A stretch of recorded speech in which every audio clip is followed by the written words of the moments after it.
trade, and they're not on my. I just realized you're not on my level. Now I will certain people I will because like there's some artists they just have really good talent and they don't have the fucking money and then in that case it's like we need to just get you in the fucking studio and just start working. Let's just start working. You know what I'm saying? I've got to be at my I've got ASCAP. I know how to register everything. I'm not trying to fuck you over and I don't want to steal your money. I want you to put the good shit out and I want to register it in the 6 to 9 places that you can register to collect all the money. And I want you to listen and do what the fuck I tell you to do. Don't Yeah. you know? Don't fuck Yeah. no retards. Like, and I don't mean like retarded, but I mean like people that's like not mentally. Their elevator doesn't go to the top. Mm-hmm. I don't mean people that have any type of mental or physical or health challenges. I'm not talking about those people Yeah. because No, those are good people. We don't talk about those those are good people. But I'm people. saying people that act like they have special needs and they don't have the special needs. That's another Those story. So that's those. actually we gonna start there. So let's go ahead and get this going. I'm gonna press record But here. I don't want to get in trouble with the like special ed because my kid. I'm not So going to say that on camera. Don't let me say that on camera because people might get mad, and then I have to re-explain, and then be like, "Shit, it's like special ed people." I'm like, "No, I like them. I just think the people that, anyways, we don't people want that to be go acting. there. So like so They that's be acting. People do be acting. I have to find another word because I like to say that sometimes, but I have to be careful because if I say that in the wrong company, people are gonna get really mad at me. facts. And we try But what we try and do is like we just have conversations like that's why it's shooting the shits because all we're doing is having a conversation that we would naturally yeah, have, and I'm good. and I'm good that's with where that. we're at. Like I it's got super easy. You got so let's go ahead and hit the intro here. Bam bam. All right. So we are shooting the shits again, live and correct, coming to you from Facebook, Instagram, TikTok, YouTube, all the spaces and places. We got Heather Banks here. I mean, I've only had a limited exposure to her, and in the limited time I've got to know her, just impressive. Like a go getter. Got more things going than I do, which is impressive and crazy. That means you're a crazy person, but it's the good kind of crazy. Um, so you said you're from Shreveport, right?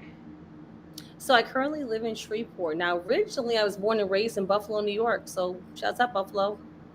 But we also definitely shout out to Shreveport because I love Shreveport and I'm over here in Ball City. So we call that the SBC, which is Shreveport and Bossier City, Oh, Twin where? Cities. So that's See, where I'm at. I ain't spent no time over there. Is a what? How'd you land there? Well, okay, so I landed here. I moved to New Orleans. Came down here for a girls trip. So I had a friend of mine I met in Asheville, North Carolina. Yes. And yes, so her name was Ashley, and Ashley was originally from Baton Rouge. So she was out in Asheville, and she decided to move back to Baton Rouge to be closer to her mom. So me and my friend Alicia, we decided to come down there, and we're like, oh, we're gonna have girls trip. We were both living in Asheville. Well, I think I was in Charlotte, but she was still in Asheville. So we're like, let's go have girls trip. Take us around New Orleans. We would love to see New Orleans. We've never been there. Let's see it. So we plan a girls trip. We rent a car. Me and Alicia drive down there. We were getting on our way down there. We get a phone call. I got the flu. Oh no, you can't show us around. So we get down there and we're having a great time. We're staying like in this hostel. So it's an old hotel off Canal. They've got it's like hostel style. You have like the two double beds. Down you walk down your hall dorm style with your flip flops, and they have like the shared bath and the shared showers Okay. down there. Then downstairs they have like a regular hotel lobby, but then there's like a commons area where you can go sit in, um, like like the couch area and watch TV or whatever. And they have like a little commons area where you could sit like a dining table, kind of like a round table you could eat or whatnot there. Okay. So that's kind of where we were. And so I go out. It's New Year's Eve. My friend, she's like, "Oh, I think I'm gonna turn in early and I'm gonna hang out." I'm like, "New Orleans, you're gonna go." It's New Year's Eve. You're going back to the room. I'm like, "Oh, well, let's get a few drinks, like have some fun or something. I don't know, do something. Something's got to be open, the clubs or something." They So definitely I'm are. out there. So she goes back to the hotel. I'm in New Orleans. I've never been out there. I'm by myself. And I'm drinking, mind you, by myself. That's smart. But anyways, I'm a lady, so I know how to handle myself. I'm from New York. I don't, play. I bite back. You know, You supposed Tyson to. style. Yeah, if you mess with me, I'll get you Tyson style. No, I'm just kidding. But I will get you. Shut up to Tyson. But no, anyway, so this guy comes up to me and he was like, "Hey," he's like, "I've been in this blasted town for over 20 some years, all like large Marge style from like Pee Wee Herman, except for he was a guy."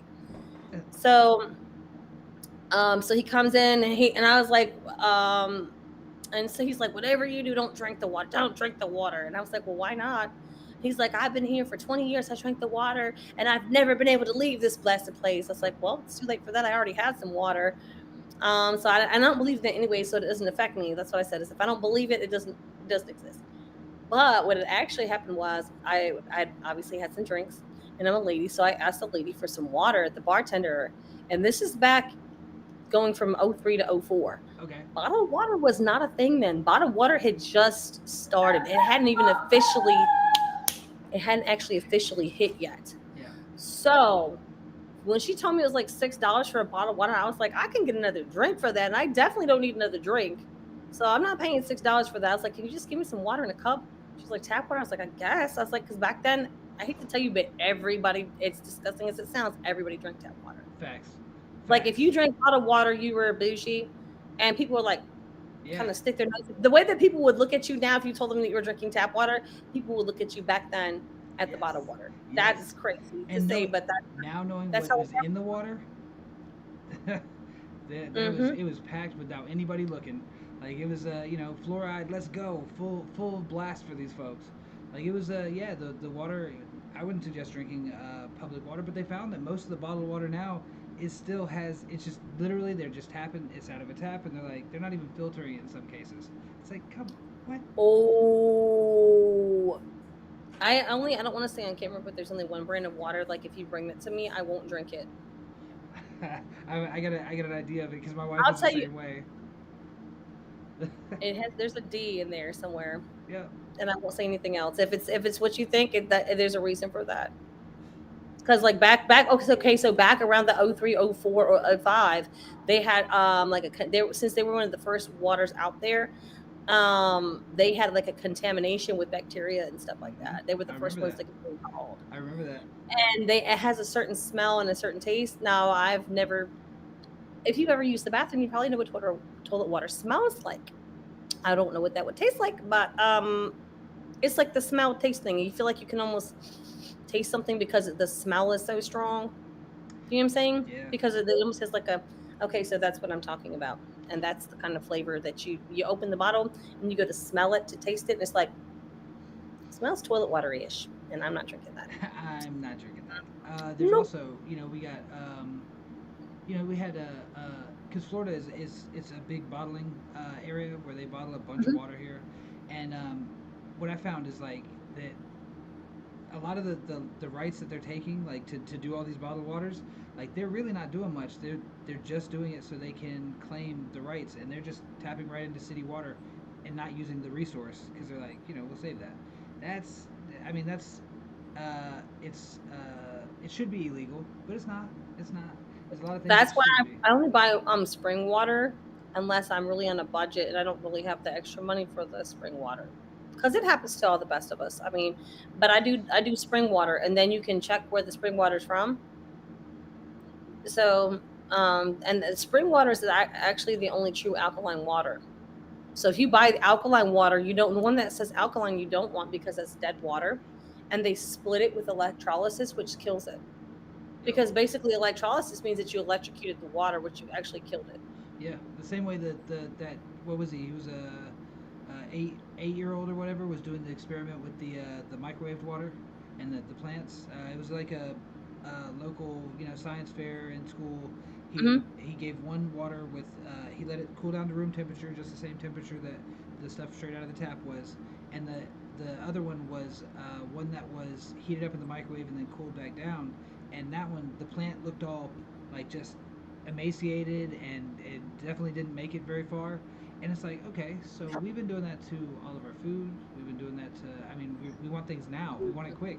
Now, I mean, if you go to fast food, they'll microwave it. I'm not going to say who, but we had a sit down restaurant. It's not one of the upper ones, but we went to a sit down restaurant and we got a microwave steak. I'm not eating that. I'm not eating that. It was Oh like a wow! damn Well, let me hot tell you, dog. at the restaurant, so what they do have cheese. I used to work in the restaurants. Red Lobster, they microwave the crab legs They what? because it's quick. They microwave the crab legs. It's very quick to cook the crab legs if you microwave them in there in a steam bag. Why? Why would And you? they also microwave like you know how they have like the veg medley with the little butter, and they put them in these little plastic sacks, Mm-hmm. so they're pre-measured and pre-weighed. So when the order comes and they want that, they have this, and they can then put that in like the little glass tray or whatever they're going to put it in the microwave. Boop, boop. They dump it out into the tray. Boop, boop, pop it in, and then. But see, I didn't find out about what was actually in there until 2015. This A friend of mine had told me about that, and then I later looked, and if you take, so this is crazy, but if you take the plate out of the microwave and you look at you know how they have the little blades that the plate sits on, Yeah. look up what the symbol is, and it's actually the radiation symbol, because Oh they have to yeah. put it in plain sight. Yeah, plain sight. Like yeah, flat where nobody's paying attention. Like that's kind of you know. And that it's also, I want to say that's also on the garbage disposal too. Like if you look at the flaps, it's like the radiation. There's no radiation in there, but it's like the danger, like Oh the okay. three. I was like, what? Was it irradiating my Okay, shit? the three in one for the two, and then the one up the top, Yep. the I one at can the see top and that. the two at the bottom. That symbol. But if you look at some of the shapes, and you take that out there, you look underneath and you'll see that shape. That's so to me like. Do you think it's something that because there was a comedian, there's been a couple of them that said it, but like, It's on purpose. It's definitely on purpose. Well, they explain what happens to there with your food. You have the food in here, and so they would rearrange it, and then okay, your steak looks like this afterwards, or may look like this. yeah, And originally, this was a steak, and you think, oh, it's just going to heat up and do this, or maybe do this, but no, it does this, or what? It scrambles around, and it just scrambles around. And so everything is not. It looks the same on the outside, but on the inside, it's all messed up. So it'd be like if you took your best friend or whatever, and you just made them like scrambled eggs on the inside and meshed it all around. yeah. And it looks like my best friend on the outside, but their brains are scrambled now. They're it's not the same person. Their brain doesn't even work right All anymore. right, I'm gonna get deep with you. I'm gonna get deep with you then. There's a social experiment, and it's to see it's discussing the self, and it says so if we went as far as being able to teleport, right? Like we can teleport Mm-hmm. now. If you could go from here to New York, from there to Beijing in an instant, but it can copy you perfectly. But what happens is it destroys all of the atoms on this side to recalculate them on the other side. Is that still you on the other side? You would know any No, difference. no, it's not the same. It's definitely not the same. It's not the same because you're putting it back together. Okay, so let me put it like this. Have you ever taken like wood shop? I didn't take the one with the where you do the engines, Yeah. but I took wood shop. Okay, but just imagine. Okay, you made the birdhouse or whatever, but or well, you can't really undo that. But okay, people that do the shop class, and you're under the hood of a car, the engine's already put together, and they take you take it apart. Do you think you can put it back together? Because just imagine like okay, something in your household broke, and you untake it, you take it apart to try to then fix it and put it back together. And how crappy does that thing look after you put it back together? What do I How need the it screw doesn't for? matter what it is, but something that was together that you took apart and then tried to put back together, unless it Mm-hmm. was like an actual set that was made to do such. When you take it apart, it looks like crap. Even like when even with the phones, like, you know what I'm saying? When you like take the phone all put together, if you do it so many times, it starts tearing up the backs and all that stuff. So now they glued the stupid battery in there, which is worse because now you can't get away from the updates. You can't. I mean, there's no get away from it. I tried to push mine for so long, and at one point it said, "You don't have service until you do this update." Period. It's like, all right, I guess I gotta do it because I need my phone. But like, I hate the updates, and Apple just got sued for that same thing. They got sued for the same thing for purposely degrading people's We all knew phones that. through it. Yeah, Yeah, but we knew that. We all knew that because the one that because grandma and grandpa that had their phone for ages, they which they're only using it to call the grandkids and stuff. They don't need all the doodads. They don't need all the stuff because they don't know how to use that. When you come up with the new stuff, they get confused and they start calling the police at 2 o'clock in the morning because they think they're calling their nephew or their grandchild or their sister. You know how I know? Because my grandma did that. She's calling the fire department or she's calling her sister at 2, 3 more. We had to take the phone because she's thinking the house is on fire and she's just having a bad dream. so that's that. You know, it's stuff like that. It happens. Like, you know what I mean? But it's sad to say, but like that happens, you know, to people. Your mind So slips. It's a guarantee. Your mind is going to slip. Especially, again, we're on this conversation of health and so on. Like, that's really where they they live to be. Like I don't know how old was your grandmother? my grandmother was 88. That's same. My grandmother was 80, 87 or 88. I don't know, but she was at 87 or 88, and the last probably year or so, she was in and out of senility or whatever.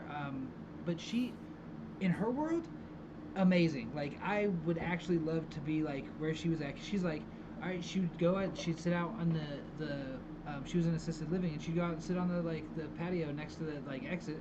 She knew where the exit's at, but she's sitting there waiting, and it's like, hey, who are you waiting for? And she's like, well, my scout, my Girl Scout leader, troop leader is gonna be here any minute. I'm just waiting to go. Like we're gonna go to camp.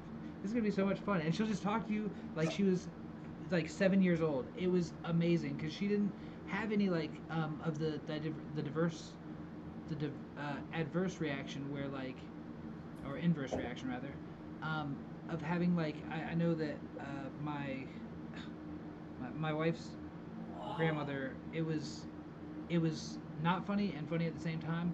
She thought she had a relationship with the order, not the orderly, but the nurse that was taking care of her.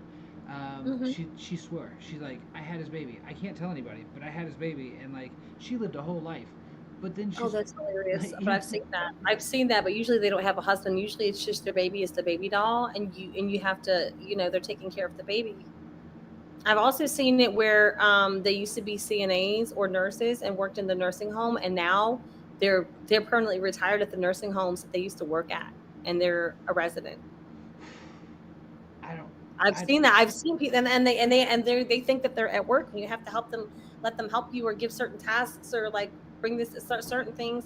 But then sometimes you have some people that try to leave. You have some people that get aggressive. It depends on what happened in their life, because you have some people you go to try to change them, and like they need their diaper area changed because it's yeah. needs to be changed, and they're like, and they're trying to get you like, and like, hey, it's me. You're like, so and so and else, and I'm like, oh, it's they get that look. You know that they want to like, they think you're somebody else and they want to fight, and it's like you're not doing that. So you're like, okay, you got to try to make sure that they don't clock you upside the head or anything while you try to get things fixed, and try to talk to them so that they think that they're somewhere else, or get them to where they're engaged in the conversation with you for that.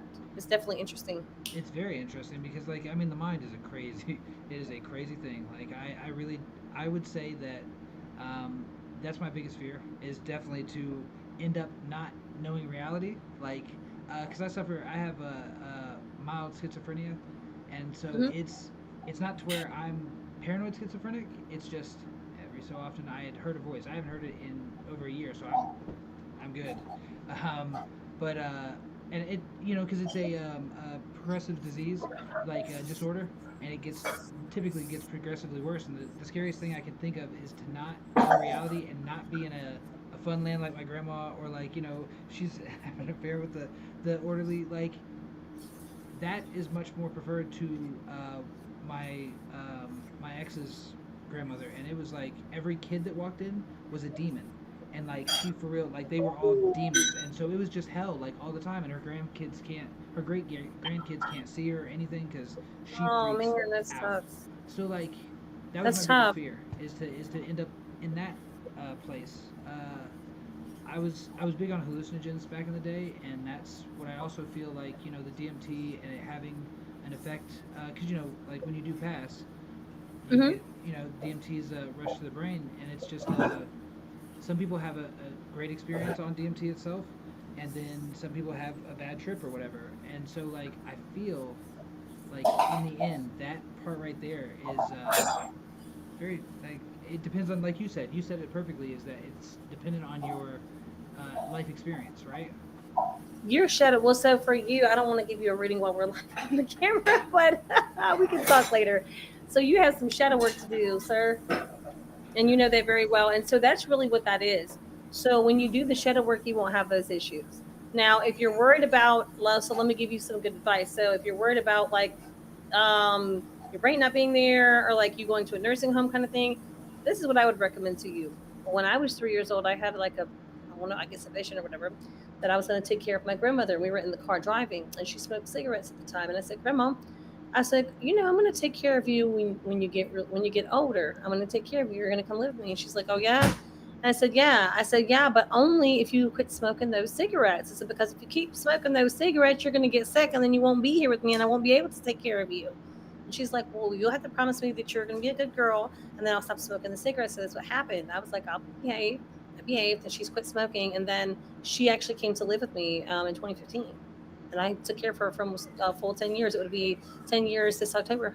That's Full 10 years. that's so okay. So I have some, I have quite a bit of experience with that. Like I don't know, the 30s are the age of loss where you first start experiencing like the older generations leaving, and then it becomes more prevalent as you get older, of course. But like it dealing with people in that sense, it's hard for an extended period of time. Like somebody that dies quickly, like in a tragedy or an accident or something, they die quickly. It's different. Like it's you have to deal with that loss, but the elongated process, it can be beautiful, or it could. Some people end up resenting the that loved one. Like they end up resenting them because of how much time it took, and like it's and that's the times where you see abuse and things of that nature. And like I don't know, my uncle was supposed to only he had 2 months. They gave him 2 months, and then he ended up living two and a half 2 years. years. And it was like, See, 2 years. yeah, Then I said you said too much. I said it's gonna be 2 years. yep.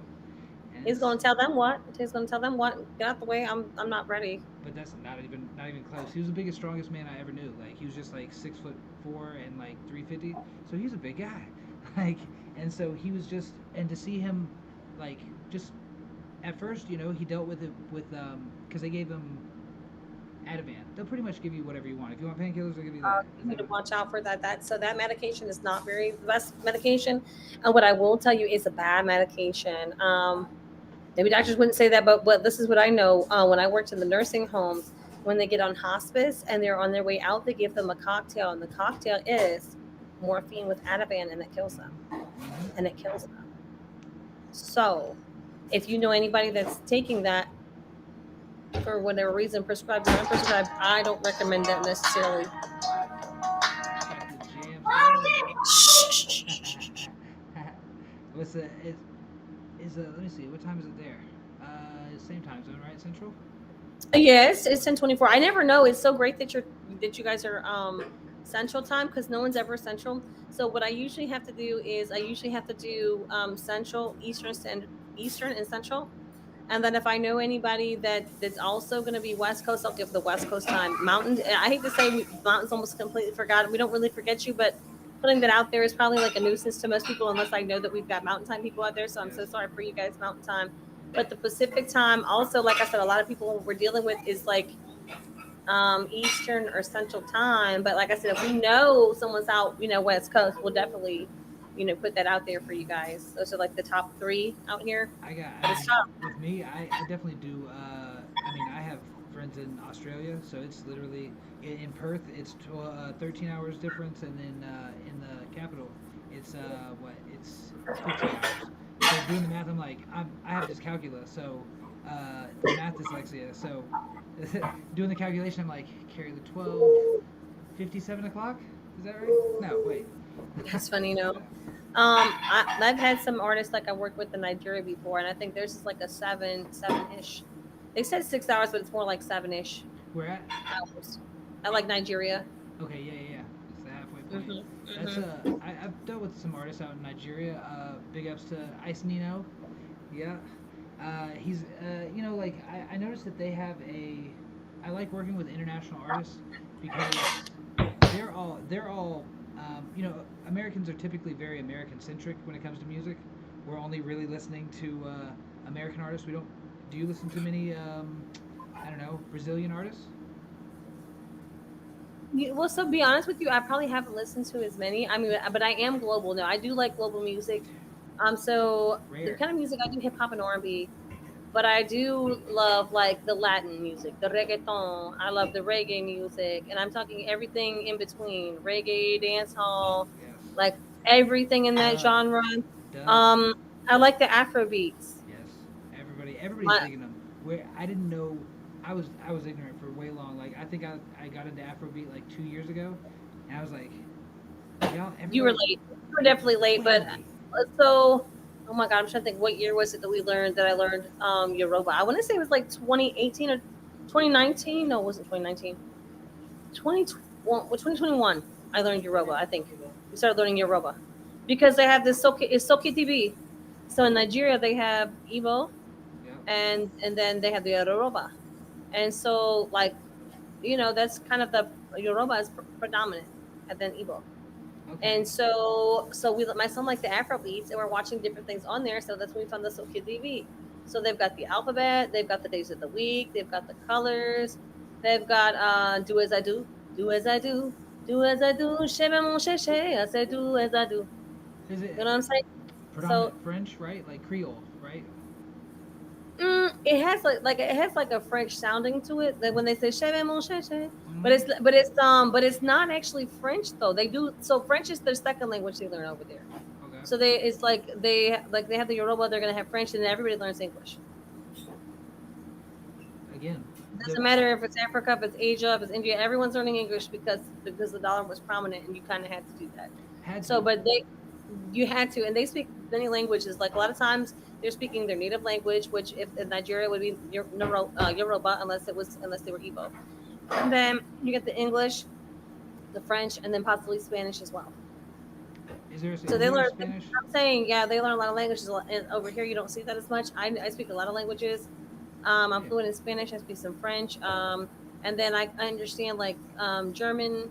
I understand like Italian and some Portuguese. You know what I mean? Because it's similar, Is that one? right? So Italian and Spanish and Portuguese are all very similar. Yeah. The Portuguese is closer to Italian Right. than the Spanish. I can see that. This just the spellings I'm thinking of, like the CION, like So it's like if I said yo soy americana, so I'm American. If I say yo sono americano, that's that could be Italian or Portuguese. It doesn't really matter. I mean I don't want to say it doesn't really matter, but you could use either one right because it's interchangeably. yeah. And that's the beauty about language. Like I speak some German, and then I speak sign language. I mean, I've taken plenty of classes. I should practice more. And then I realized how have you ever learned sign language or anything? Yeah, so actually, so we used to do the heal the world, make it a better place for you and for me and the entire human race. There are people dying. If you care enough for the living, make a better place for you and for me. You know what I'm See, saying? So you got the performance in already.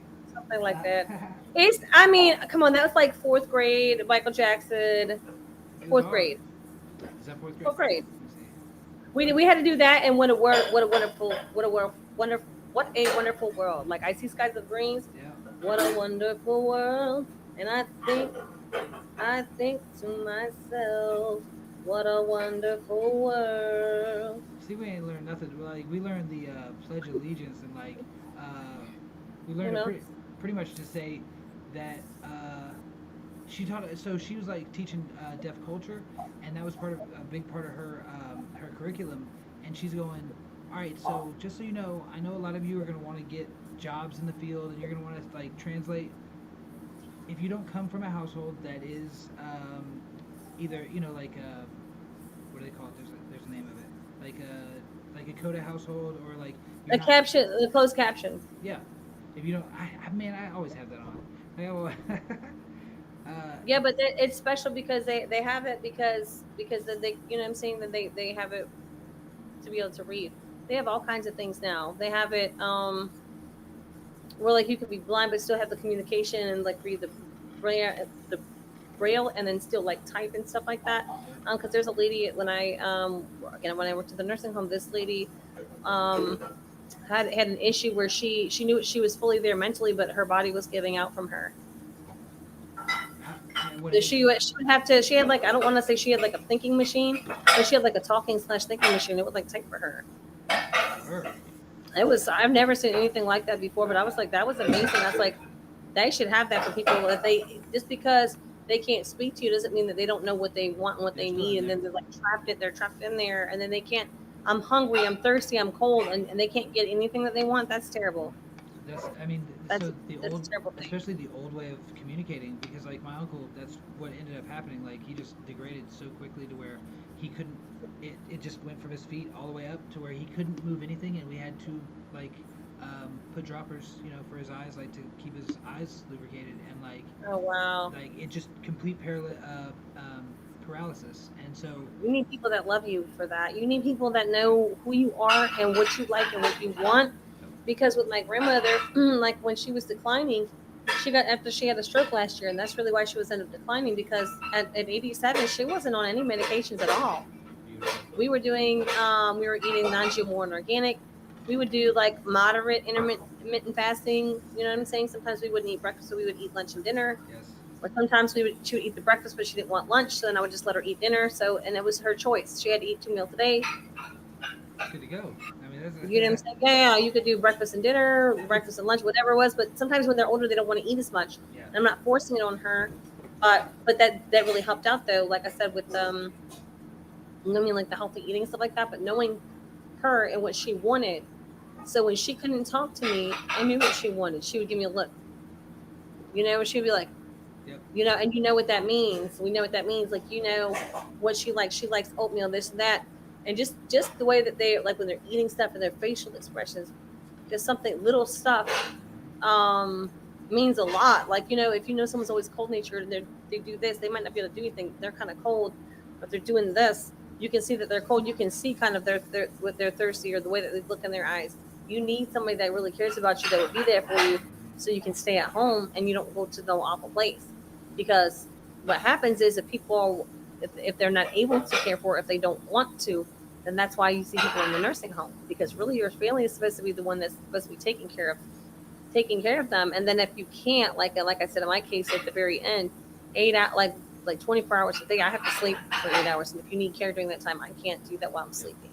So that's and she wasn't even in there like 2 weeks, and then she was gone. And do you think that that was because she was in like she went into, or because because I don't care, like I don't care what's happening, like I don't care Well, about she had. Let me say this. So the nighttime nurse, before she passed, an incident happened where I got a phone call a couple of days, like about a week or so into it. She first got to the nursing home. She got discharged. She had to have surgery for her wound on the back, and she had to get discharged to. She finally got accepted to a facility. she had So to have she was in there a surgery. couple of days.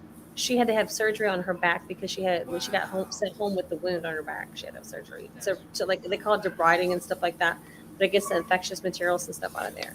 She had to get that out of there, and of course she had to. She needed like wound like that round the clock wound care and stuff like that. So she had to do the facility. The first nurse that we had was great. She is from the island somewhere. I got a phone call one night. She says, "Hey, your grandmother's got critical lab. She's got to go to the hospital." I was like, "Well, what do you mean critical lab?" She said, "Critical lab, critical lab. It's emergency. She have to go." I said, "Okay, I understand that." I said, "Well, what is it?" She said, "Well," she says, "her hemoglobin, her hematocrit, her potassium." I says, "Okay, that I understand. She's going to need a blood transfusion. She needs potassium in her IV fluid, and she's going to get some antibiotics." Okay, I understand that. I said, "Well, when you figure out where she's going, call me back." So she did. Well, when this happened with my grandmother, I get a call Saturday morning. I just woken up and I was thinking about going to see my grandma, go visit with her. And I'm trying to get up in the morning. I hadn't even had coffee or anything. I think I only just brushed my teeth and just got up. And my son's leg was hurting. So I get a phone call from the ER doctor that my grandmother's heart had stopped. And no one called me from the facility. And nobody called me from the facility. So I had to put her clothes on, rush up there. I'm crying. No, no, no. I said, she's a full code, do everything. In the meantime, I have to get up there. So I get up there and it was bad. They put me in the special waiting room. And if Yep. people don't know what the special waiting room, then that means that your person is actively coding and they're not actually with us at that point in time. So they can't bring you back there till they have a heartbeat. So you get put in the special waiting room. So I called and I called the lady up and I says, "Hey, my grandmother's in the hospital." "Oh, yeah, yeah. I was just getting ready to call you." I was like, "Ma'am, you're just getting ready to call me." Let's just say that my language was not the best because I was definitely not using the best language. And I was like, "Hey, if something ever happens with my grandmother," I said, "you call and you tell me what's happening immediately. And then whenever you figure out where she's going, then you tell me." I was like, "I don't care wherever she's going." I said, "I care what's happening to her. And then I care where she's going." Yep. Place like I was on the phone for 40 minutes trying to figure out. I was like, "There's only one hospital across the bridge. There's only one hospital that's like less than 10 minutes away. There's only one hospital that you could go to get her there as quick as possible when she has no heartbeat." Are you from this area? Have you? How long have you been here? Are you a Because nurse? Do you know where the nearest hospital is? That seems well, like the a thing is, reasonable thing. where she's located at, it's like behind Dunkin' Donuts, and you come out and you go across the bridge, and the hospital is like 5 to 7 minutes away, like less than 10 minutes across the bridge. Yeah.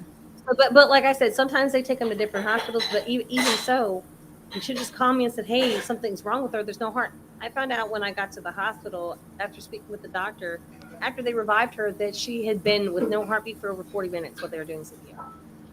They brought her back long enough for me to say goodbye to her and all my family Really? on the phone, and then for me to go get my kids, and then for us to spend her final moments with her with my family. That's beautiful that they was able to bring her back. That's 40 Well, minutes. That's that was, but like they had to, she coded like 10 times, 5 times downstairs and 5 upstairs. So that was not the beautiful part. That was not so no, good. that's not. But the fact that you get to, I know that you had an We extended period with her already. luckily they were able to get her in there, but like I said, like I got a phone call. I was supposed to get a call from the facility. So like I said, the nighttime nurse did a great job, and the daytime nurse, I'm pissed off to say the least. That like I don't know what else to say that in a nicer way to say that, because what I'd like to say is not for TV. You know what well, I'm saying? Like on that note, like I'm not happy. Like I'm not happy at all with that. that's. I mean, there's lots of things to talk There's about no that. way. Like how you didn't call. Like you didn't call me. Like I got a call from the hospital. Hey, are you next of kin? Am I next of kin? Do you not? Do y'all not? I about to lost my mind. It's not even been. Yeah. You That's what I'm know, saying. It's. And when did this occur? When was the? it'll be in 11 days. It'll be 1 month. That's fresh, and that's really fresh, and especially and I my heart goes out to you because like those losses are big, and so like to, it's beautiful that you had the time with her because that's the one thing I can say Mm-hmm. like you know with my uncle, with my grandpa, with a couple different people, with my aunt, um, it was I just one after the other too. And it was just like, all right, so I guess we're going from here to here. We stayed with my uncle for like 2.5 years, in and out. Me and my mom switching spots, and and then just it was like, all right, grandpa's time. All right, now time for to go to the aunt. And it's like, damn man. But getting that time with them, each one of them was like, all right, that's that made it for them even. Like they said, I wouldn't have got to say goodbye if it had gone earlier. So like it made me appreciate that time. And would you prefer? And it's gonna get dark. I'm sorry, but like, would you prefer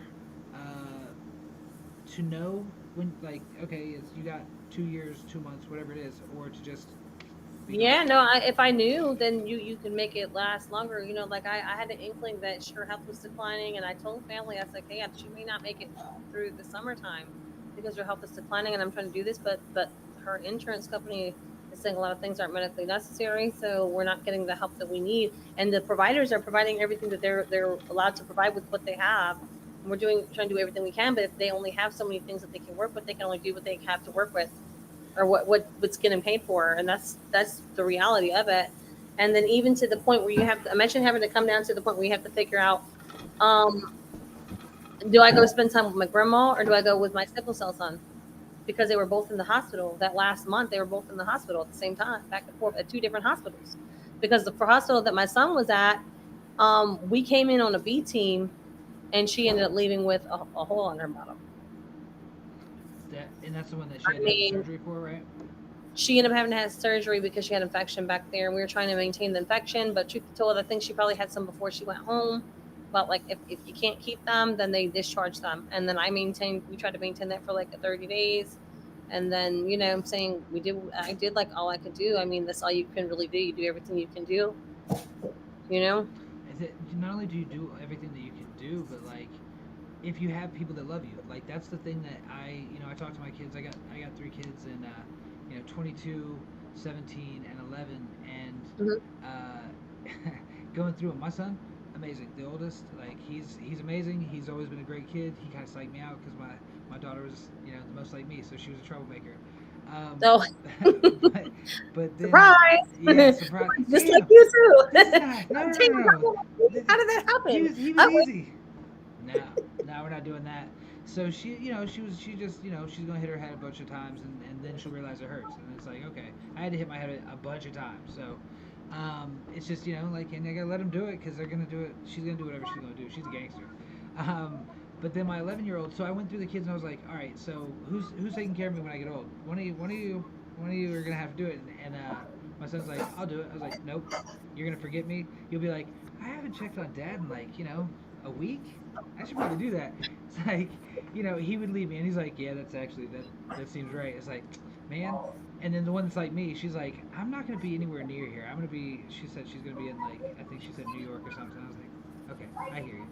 And then my youngest, she goes, I'll take care of you. For real? She's like, yeah, but I gotta live here the whole time. You can't kick me out when I get 18. I'm like, that sounds like a deal. That's fair. No, that's more than fair. That's what I was like, you know what? I like that deal. But she only said that because she goes, my wife was trying to teach her how to cook. And she's like, I don't even know how to cook. She's like, yes, you do. You're going to have to learn how to cook. And she goes, I'm going to always have you. I'm going to live here. She's like, she's planning it. She's like, yeah, she's not going anywhere. I'm like, okay, we're not allowed to move because she loves this house. And I'm like, dude, there's so many. We live in the country. Like we're in the other part of Florida. We're in the central time zone, Florida, which is like Mm. it's super country. Like there's nothing out here, but I like it that way. I Like don't. Ocala country? Yeah, only it's north. It's like by Pensacola, just in that big swath of nothingness. Yeah, but Pensacola's got beach though. Oh, we got the best It's, beaches in the entire country. Pensacola does have those country police, sir. We've ridden through there, so I know about the country part. Like, is this the right part of town, ma'am? That we know about. Is this the right part of town, ma'am? Or where are you traveling to? Like, Uh, we know what that is in Pensacola. But let me tell you, they do have the beach though. But they you got do. to watch out. Like that's like once you get past Pensacola, then it's a little more friendly. Yeah, I mean, well, I mean, I don't even hang out in Pensacola. We really Destin Fort Walton is crazy. Panama City Beach is awesome. But like, we got the best beaches. We're blessed. I noticed that as it goes out, like going west, it's like Alabama's got it's okay. It's decent beach. Then you got Mississippi. I would never go in the water in Mississippi. And then you get to like Louisiana. I just don't trust it because I'm from Florida. And I'm scared of y'all's gators because y'all got too much So salt let me water, right? say, they have way. If you go way down south, they actually have like probably I think it's south of New Orleans, but they have beaches down there. They have a beach in there. I've never been to that. I've never been out on the water in Louisiana. I'm so sorry to say that I have not been out on the water, but I would love to be on the water. I've been on the boardwalks in New Orleans, in Shreveport, Bossier, and all of that. But as far as like being on the boat or being like on the platoon, like through I haven't been through any of that. I'd like to do that. I thought about the same thing. Yeah. So when I come through, that's where we're going. Because that's literally I gotta do that. I haven't done a swamp boat. It is like it's cool, but it's creepy looking. Like I know where all the water access points are because I've been there. But like, and it's crazy. On one end, it's like Richie Rich, and on the other end, it's so ragged and run down, and it's like the brokest and the poorest of the poor. And it's like, why is it so poor down there? Like, why you haven't fixed it up over there for the folks? Right. Like, you haven't fixed it up for the people. What's going on? Like, Opportunity. I always wonder in the like so when I go up north like to Alabama and through Alabama like I wonder what the hell these people do. There's not a city, a town for 50, 60, 80 miles. And it's like what the hell do y'all do for work? I gotta figure that out. Like whatever y'all are doing, that seems to work because you're working from home. Like you're not driving they 80 miles. probably well, some people do like the like they farm and stuff like that. Yeah, there's a Some lot people of farm out there. That's for and sure. stuff. Did I you? mean, then you have some people they're just like self-sufficient homesteaders where they can provide enough for themselves. They're not actually selling to other people per se, but they're homesteaders, preppers, or whatever, and they're doing their thing. I mean, There's. I and mean. that's been built bigger more than ever. Because I mean, I like the prepping stuff when people thought that people were weirdos and stuff. But I started the prepping when I lived in New Orleans. Well, not I want to say New Orleans, but Baton Rouge, because after Katrina came through, that's when I became like started prepping. And you could tell me people I was crazy or not, but we were prepping for hurricane season. Yep. And nobody thinks you're crazy for that though. But if you like tell people, hey, I'm prepping, I'm trying to get some extra food, they're like, what is that? But then if Right. you're like, oh, I'm prepping for hurricane season, it's like, oh yeah, yeah, yeah. You better have that gas and the batteries because if those lights come out, you need to have extra food and water and everything. You better have So the when it's Bacardi. like You in the better have. summertime, it's like the ants putting up the food for the winter, but it's actually like the food for hurricane season Yeah. because you need to have like a backup plan. You got. I mean, we sit there. So I'm a big conspiracy theorist. I'm a big conspiracy guy, and like, the weather that's been happening of recent times, like, that's uncontrollable weather. Like both my sisters, like so I got two sisters, two stepsisters. So they have, okay, if you want to be properly politically correct, there's geoengineering and weather modification, Yes. and it's on the governmental websites. You can you can go check out the names of the airplanes and the government patents that the government holds the for the weather modification programs. Awesome. And it's supposed to actually be to help farmers. So in the dry arid conditions when they don't have water, they're supposed to be use the rain enhancement program to use like aluminum, barium, strontium, and other different like metal particulates to enhance there through aerosols. And then it comes down and the dust is picked up with the cloud particulate matter, and then you have increases your rain. So if you want to be, Oh, you what? know, Say the last correct, line. if you want to be politically correct. But you said you have a what? What was the last thing that you said? I didn't. I might forget the last part that I said. No, I was saying Um, you said that you have the last part, like after you get past the particulates in there, and they've. oh, there's metals in there. So they use heavy metals in there. Those are metal particulates. Yeah. Like a lot of times, it's like aluminum, barium, strontium. Aluminum is what causes Alzheimer's, and And it's why the bees autism. get killed. Well, there's that. Now the other ones, the aluminum, the barium, and the strontium are technically radioactive isotopes. If you know anything about that, and I do actually have a biology degree from Southern University in Shreveport. Thank you so kindly. See. So I actually do know Shout out. about that, right? And I had a really awesome teacher in Buffalo named Miss Van Voorhees, and she taught us about like she was our earth science teacher. She taught us about weather and weather patterns. I know how to read. I don't know if you guys got that training, but did you guys have to learn how to read, um, like be like the weather guy and read all that and know the highs and low um, pressures? Did you have to do that? like vaguely, it was never like in earth science you do in college, but Yeah, not in yeah, high yeah. So school. we did that in high school, freshman year. We did not. If they did, We did. I was not paying attention. So I watched Texas Storm Chasers. I watched Ryan Hall, y'all. There's a couple guys, Max Velocity. We watch them. Those are our weather guys that we watch. And then they do actually have storm chasers from the area. Now the Texas storm chasers, I wish sometimes you guys would come and also show like the western Louisiana, northwest Louisiana because we're so close. But sometimes they don't, they kind of leave us out a little bit because they are Texas storm chasers. But we need some Louisiana storm chasers out there. I don't know where our people are at. Oh, they're around. They're You know, definitely around. we There's need that. I've now let me tell you something. I've looked and the three that I named you are the ones that we watch because those are the only ones we can actually get coverage with. oh word, really? Like if we're looking so that they're actually doing the storm chasing, it's either Max Velocity, Brian Hoya, or the Texas Storm Chasers. They actually have live storm chasers on the ground, That's actually and they'll pretty be in cool. the area. They'll do like Texas. They'll do like I've seen them do Arkansas, Louisiana, Mississippi, depending on how bad it is. Mostly the Texas Storm Chasers are in Texas, but Ryan Hall, y'all, they definitely we've definitely seen those guys out here too. Well, Um, we see a some of lot of. I live outside of Eglin Air Force Base, and it's mhm. the largest Air Force base in the country, and it's got a lot of stuff out there. Just a lot of stuff. I'm by Um, Barksdale, oh, word. So okay, so you like might 10 miles see. from Barksdale. Yeah, so you get to see some fun stuff. Hmm. Ariana Masters is another one to look up if you're looking at weather and weather modification. And she watches the towers, and she just pretty much just tells what she sees and goes. She did it every night on her. I think she has a podcast every night.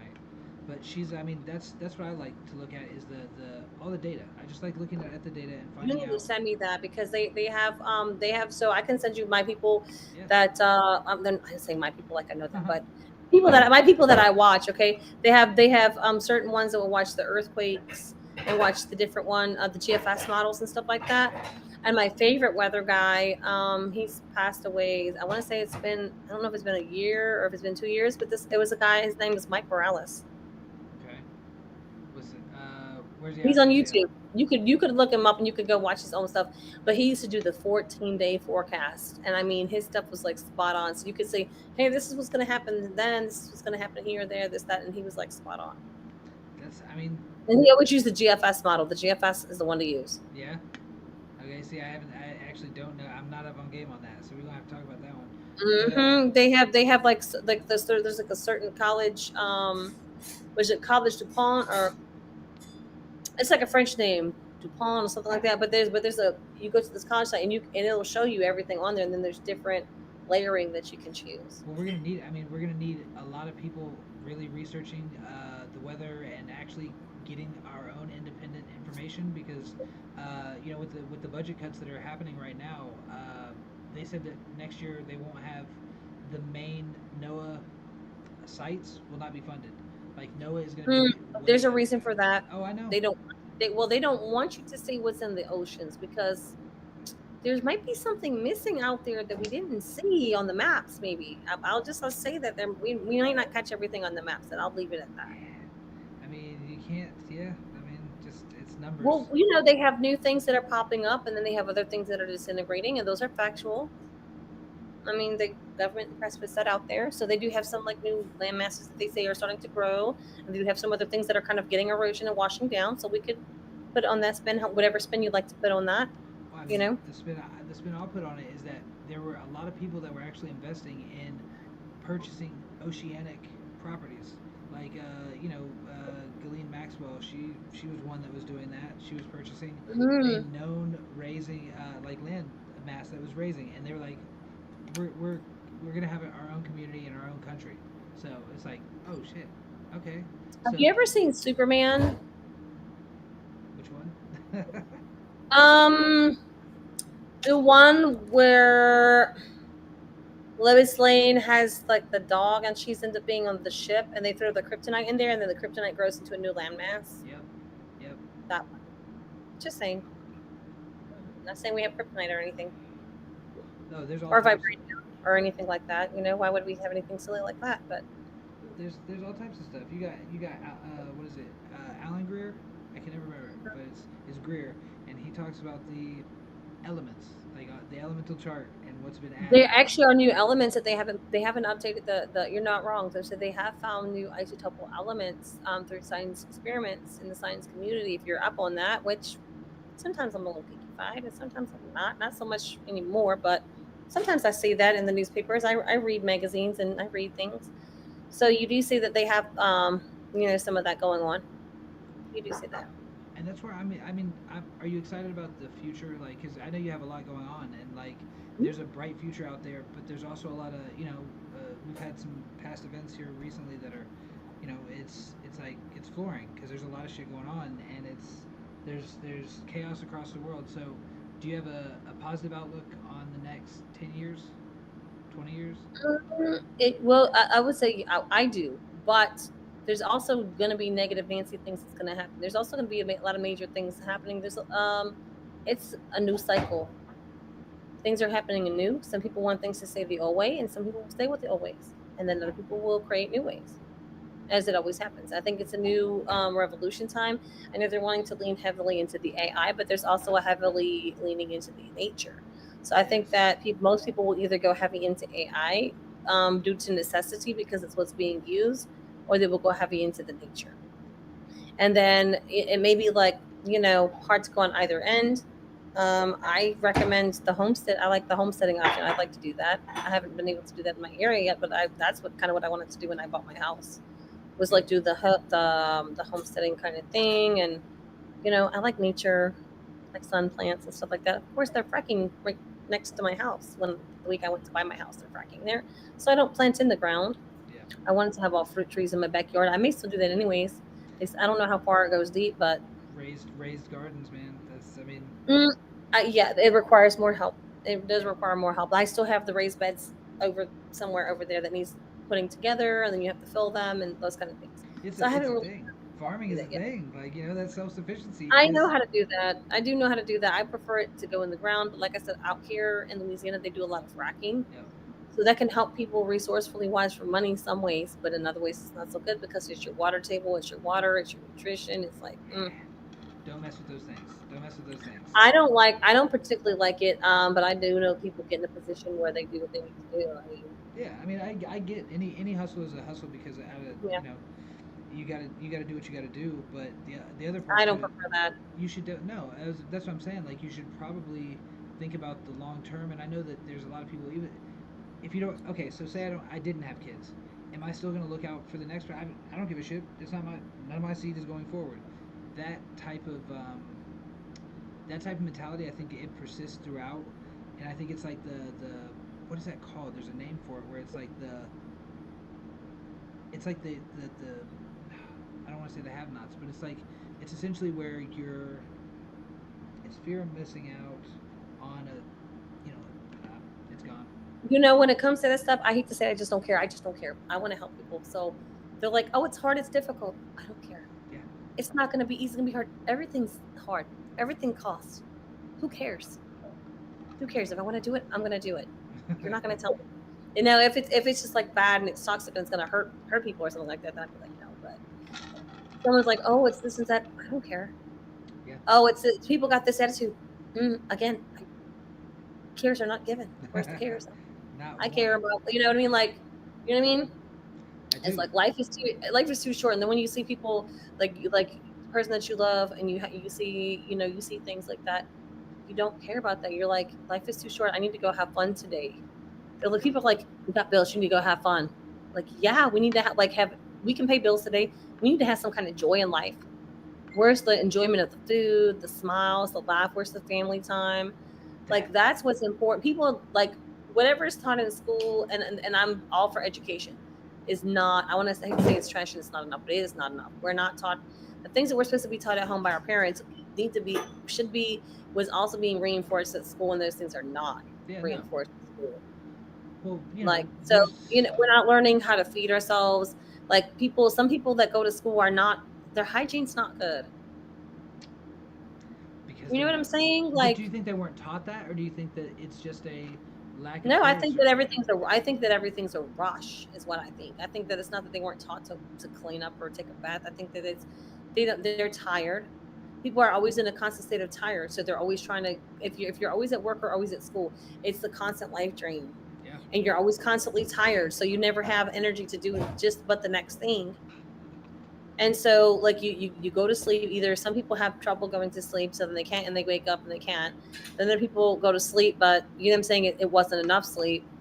I think people are just tired of working too much, tired of schooling too much. I think it's just too much. There's too much work and too much school.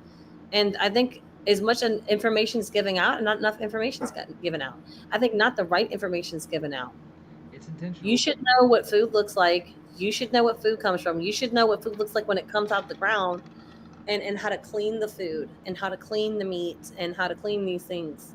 Yep, and I mean, growing something easy like herbs at your house, you might not have any space at all, and you might have an apartment. But maybe you can grow basil's. Not a good one to grow because it's hard to grow. Gorilla. Trust me, I have a great thumb, and I had problems with basil. Gorilla but farming. like rosemary, you can grow easy. You know what I'm saying? Stuff like that. That's okay. Tomatoes are tomatoes are easy. Get yourself some tomatoes, some seeds. Cucumbers are really easy if you have dirt. Potatoes. I heard potatoes aren't easy. Potatoes are the one I want to grow the most because they're the most toxic thing that we eat. So do you know why? Because they dump the Roundup on it. You know what I mean? But so since we're going to go that route with the Roundup and everything, so that's like, okay, I am writing a book called Eating for Sickle Cell. And we switched from non-GMO and organic from regular food. And I went through the whole process of, like, at first it was insanity. I'm like, oh my God, every single thing has got this stuff in it. Like, how do we figure out what to eat? I need to buy every single thing organic. Oh my God, all these things are so expensive. Everything's $3, $5, $6, $7, $8, $9, $10 for the organic. Oh my gosh, it's not $1, $2, or $3 anymore. It's like everything's whoop. That's a whole new thing. You're like, what do you buy? Do I buy the ketchup, the mayonnaise, the mustard? What are you doing? Then I said, okay, I don't want to go crazy here. It either needs to say non-GMO or organic. That's one way, but you still have to flip labels and see, because they still sneak stuff in there anyways when they're not supposed to. Point having the label when you're sneaking stuff in there. That's the point. You see what I'm saying? Like, there's all that. But anyways, eating for your health, it works for all diseases. But sickle cell is really important because they need 2 to 3 times the nutrition of a regular person, and they're probably not getting that. Can you go further on that? I guess so. Say that again. Can you go further on that? Like, as far as so they don't get the nutrients out of the food, or like you said, they had to eat 2. Well, yes. Yeah, so okay, with sickle cell disease, so let's bring it down to the basics. Sickle cell disease comes down to your blood cells. Your bone marrow makes blood, right? Everybody knows that. So the bone marrow makes the blood. When the blood is normally round and red, like a circle. And I always liken it to the Runts candies because a lot of us grew up eating those kind of candies. The Runts, they had the red ones that were round, kind of looking like a ball, and they would run smooth. If you had like a little like tube, they would run smooth through there. But remember the banana flavored candies? That's what a sickle cell looks like a banana shaped or a crescent Okay. moon. That's the shape of a sickle, a banana. So if you put the circle ones in there, they glide smooth. But if you put the banana ones in, they get all jammed up, right? Okay. That's what sickle cell is. So the number one thing with sickle cell is you're chronically oxygen deficient your whole entire life. Okay. Your whole entire life, you're oxygen deficient. You can never get the full oxygen you need because your cells cannot hold it because you have sickle cells. The same is Interesting. true with the trait. It's just not to that degree. You see what I'm saying? To a Yeah. certain degree, with that, you are going to be like have some oxygen deficiency when you have the trait, but it's a person by person case, and no, it's not the same. You see what I'm saying? Yeah. So it's like, and of course, all diseases are like that, but it varies. You could have one person that's like people with sickle cell tend to be very sick, but then you may have some people that have a milder form of sickle cell, a different type, and it's different between families too. Right. So, but it Genetics. starts. Yes, it starts in your blood. So the things with sickle cell, you're lacking oxygen. Because you're lacking oxygen, you're immunocompromised. Because you don't have the cells to carry blood and everything in there, and you have sickle cells. Those sickle cells are not fighting off like helping to transport the right nutrients, oxygen, and all those things because the sickle cells can't carry it. Only the regular cells can carry that. So I got a So question you're. for you because this is Mhm. this is turning into nurse time. So as far as that's concerned, like you're talking about the genetic difference between those that the variance in the severity of the disease or the ailment. Right. So there's different types of sickle cell disease. I've got sickle cell SS, sickle cell SE, sickle cell SE, sickle beta thalassemia, and that could be plus, minus, it'd be plus, zero, or minus. And I have to say that one carefully because it's kind of a tongue twister. Oh, And so there's that. Then they also have something else that's similar to sickle cell and the same family, but it's called thalassemia, and it's also similar to sickle cell in that it has different shaped cells. But the thalassemia more looks like a donut that's like had a bite taken out, like a bite. okay, So instead of it being like a whole round, yeah, like you have like like a bite taken out. huh, And then instead of it being like the dark red, like when you have meat at the store and you see the red meat, and you see some meat, it's got the pale pink color. yeah. That's thalassemia. So it'd be pale pink with the donut with the bite taken out. And the sickle cell will also be it's got blood too, but it's also going to be a little lighter, but it's going to have that sickle shape. So what is the root cause of sickle cell? Like, where's the It's a genetic mutation in the hemoglobin.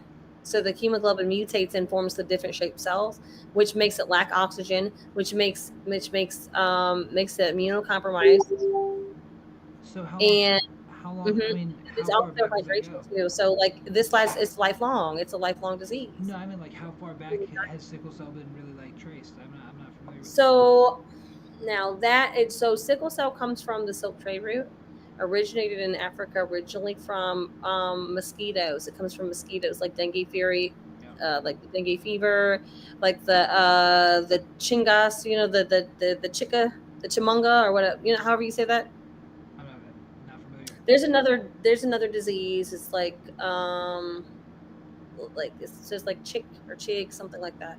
But there's another disease that's also with that.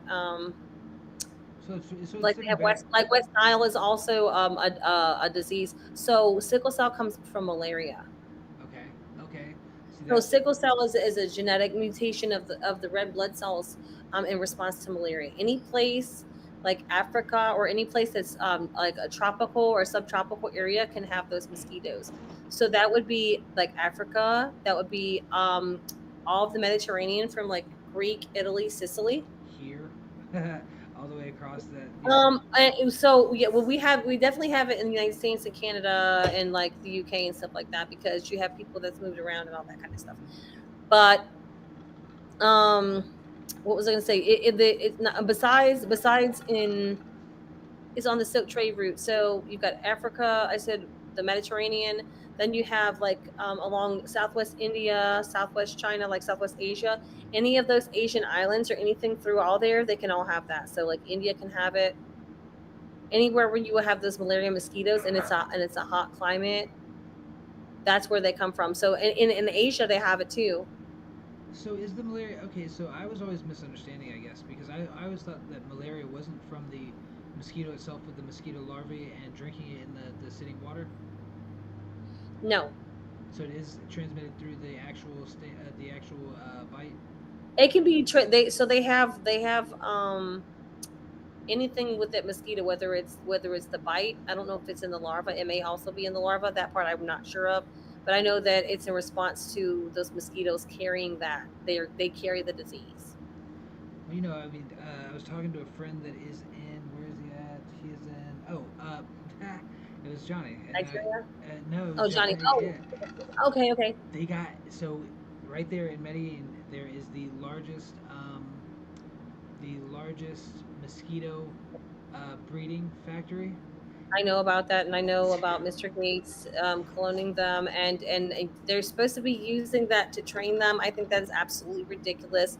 They're a whole vector, so it's like vermin. But vermin serve a purpose because at least the rodents eat the other stuff, Yeah. and the mosquitoes, they don't serve a purpose. They're Oh no, not. They're not. they're a food. They are a prey. Like that's the one thing. But not when you genetically modify them. Like that's the But what I'm saying is those mosquitoes were released in Texas and in Florida. Florida. Yeah. And I mean, those same they release them right there at that same place because that's their testing zone. I'm like, yo, what? Have we not Well, I learned know anything? I'm very familiar about all of that. I'm very fully aware about all of that. Yeah, I mean that's a big factor to me as far as the as far as I believe in science, and like you said, like you can either adapt with science or you can go into the frontier and essentially live off the grid. But I think that it's going to be I'm more lean on the science side because I just feel like the Amish exist. I'm not Amish right now. Like they've got the best plan right now because they got a community, but They've always had the best plan because they were self sufficient. They didn't need anybody from the outside. That yeah, that was a no brainer. It's just like, but nobody wanted to be Amish because clothes are not cute. I'm saying, No, now their farming ways. Let me just say that their farming ways are smart. yeah, The bread ways and the no electricity. That's smart because if really if you didn't have to pay for all those things, then you'd save a load and you'd have more money to do things with. But we don't want to say that too loudly. But I'm just saying. I mean, grow a little food and save a little time. I'm not saying you have to grow everything. I mean, there's still the grocery store, but grow a little something in your backyard. Teach your kids where food comes from, and then that's a little something off your budget. I mean, yes. anything off your budget's great. You know what I mean? Like So, put it into terms of savings. It's a benefit. I met a guy at a festival just recently that was his job was to he was I know I'm gonna destroy this, but it's like he was a business strategist to improve your business through environmental improvements and mhm. sustainability improvements. Now Uh, that's amazing because you're not waste. First of all, waste is the number one thing in your overhead costs, which overhead is everything in business. And then if you look at overhead, you're looking at your percentage yield, which goes back to your overhead. What are you putting out? What are you making? And how much you're being charged? And then what's your percentage? Anything over 30 is automatic. No. And then people are getting sent home, extra breaks. Like this comes back from fast food. I learned this at 18 at Checkers. what's that? What the Checkers restaurant, like the hot dogs, yeah, Checkers, the like the fries, the rallies, fries. rallies, the drive through, like checker, the fries, right? The Cajun fries. But yeah, I worked there when I was like, I don't know, 15 or 16, and then I worked back there when I was like 18, senior of high school. Do you think it's fair to say? Because I told my son this when he first started working, which is like, all right, son, you have a choice. You can go retail or you can go food because they both lead different directions. Or you can go service, like whatever service you want to do. And he's like, I don't want to. I'm not doing service. Like he's not gonna go be in construction. He's not gonna like it's like that. And food, forget that. So he went retail for like first. And I was like, Hmm. I'm telling you, that's more your speed, but pick your own path. And then he switched over to food. He fucking loves food. And I was like, but he's building up in food, and I'm like, You know why? I'm gonna why? tell you. I'm gonna tell you why he chose that. Why? Business was all suit and boot. and if he didn't have to do as much sweaty labor and he could get paid to be like clean and less sweaty and dress up, that's the advantage of the collar. Yeah, yeah, it's true. Clean and pretty with the air conditioned thing, and you have your scheduled bathroom breaks and your scheduled lunch, so you're guaranteed that. In the food, it's like you get your lunch, you get your break when it's not a rush and you don't have the line out the door. Yeah, it is convenient because I mean the I don't know. Did you ever work retail or did you stick? I worked everything. Yeah, that's me too. I worked everything. When I was 12, I started working with my mom and her catering company, Tamara's Fancy Delights. At what was like at 13 and 14, I started babysitting, and I did that. I did after school babysit. I did like the nighttime date night babysit, and I was doing good because I could watch like 3 to 5 kids by myself at a time, and they Heck were like madly impressed. They're like, wow. But then like I had a brother and sister, so they're like, oh, she's got a brother and sister. She's like, oh, she's good. She's like intelligent. She's responsible. No problems. I was like, yeah, I want to watch these kids and get paid. It's like I was good with them. I go play with them, make sure that I put it like in bed, like know how to put them in their bed, like the after school snack and some work, and I don't let them run over me or anything like that. Okay, we're gonna do this, and I didn't have any problems. Like matter of fact, like I think the youngest baby I ever got to watch was like I think the baby was like 6, maybe either 3 months or 6 weeks old, but it was like a young baby. But they were like, it was a young married couple, and they lived in our apartment complex. And they called a bunch of times because they were really nervous, but they like they want that first like date night together. They just like just dinner, just I mean just like Dude, just I mean, but and they're you checking have me like, anxiety. Yeah, you have right, anxiety right. the So they entire call me. time. They're like, "How's the baby?" They're like, "He's doing good, but I think he's kind of getting ready to lay down." She's like, "Okay, well, this is how he likes to lay down. You put him on the bed, put a pillow on the outside, and you pat his back. Shh, shh, shh, woo, woo, woo." I did all that. Then she calls back. He's like, "Oh, he's asleep. He's great." He's like, "Oh my god, you're amazing. You did great." He's like, "Oh my god, I can't believe you went to sleep." They're like, "Yes." They're like, "We're definitely recommending you to our friends." I was like, "Great job," and it was awesome because whenever I come over to the house, so like whatever I wanted in the fridge, I could have. Food or Wow. drink was I was like, yes. I was like, Yeah, okay, that's that cool. makes me happy. Like they were nice, they paid well. I like watch the kid, then I can chill out, watch TV, and eat some food. That's And it's that. just me, so it's not like I'm not like hey, you're not gonna eat that much, but you get a little plate. You know what I mean? You know what I'm saying? Yep, It's yep, yep. So but that's definitely what good, definitely good times. it's a good job. That's what my wife did for a while. Like I knew her when she was professional nannying. Like she was like she Oh took it wow. for a while. She was like this is actually she enjoyed it. She enjoys like helping kids. That's where she's in school with me right now. Like we're both on our bachelors right now doing she's doing psychology with child education and all that. I can't remember what the rest of hers is because hers is very specific. It's like, oh, mine's business and marketing. Because it's That works for everything. But like I said, I did all of that. Like when you say okay restaurant wise, so I work up I told you about the mom, I told you about the babysitter. So my first like actual job, I was a bus girl at an Italian restaurant. Do you know anything about Italian restaurants and how heavy those plates are? I don't know, but I guarantee you found out quick. I'm talking about the thick. The plates are so thick that they're like the weight of like a baking dish. Like that's how heavy they're the weight of it. And just imagine I've got the whole, So that's probably why I've got strong arms now. But Same. I started with the bus girl. I used to go baby in the summertime. I had 2 jobs by the time I was 14. I had 2 jobs. In the daytime, I would go babysit with my dad's cousin. She had a medical condition where she had surgery and she couldn't lift. And she had 2 little kids, so I'd go help her in the daytime and run around with the kids. And she would like fix us lunch and snack. She just couldn't run around with them and do that, but she could do that. So we would do that, and then I would ride my bike to her house in the morning time. When I was done, I would ride my bike to the restaurant and work from like 4 to either 5 to 9 or from 4 to 9 because that's all we could work was 4 or 5 hours. And then from there, Oh, I go get me like something to eat and snack on the way home. Ride my bike home, like at a Dairy Queen or whatever it was, and ride my bike home with my Walkman, listening to my playlist, my mixtape that I made. done. So So when did you start in music? When did that become a thing? I came out the womb with music. It was coming through osmosis. So my grandmother was a jazz singer, and my grandfather, he was a carpenter, but he also did ballroom dancing. Oh, nice. So you got So you're they passed born that with to my both of them. mom, who passed that to me. My aunt does it, and my niece does it. She does like Dancing with the Stars type competition. with the ballroom dancing. It's pretty impressive. My grandfather was doing that Did your mom? before Dancing with the Star was a thing.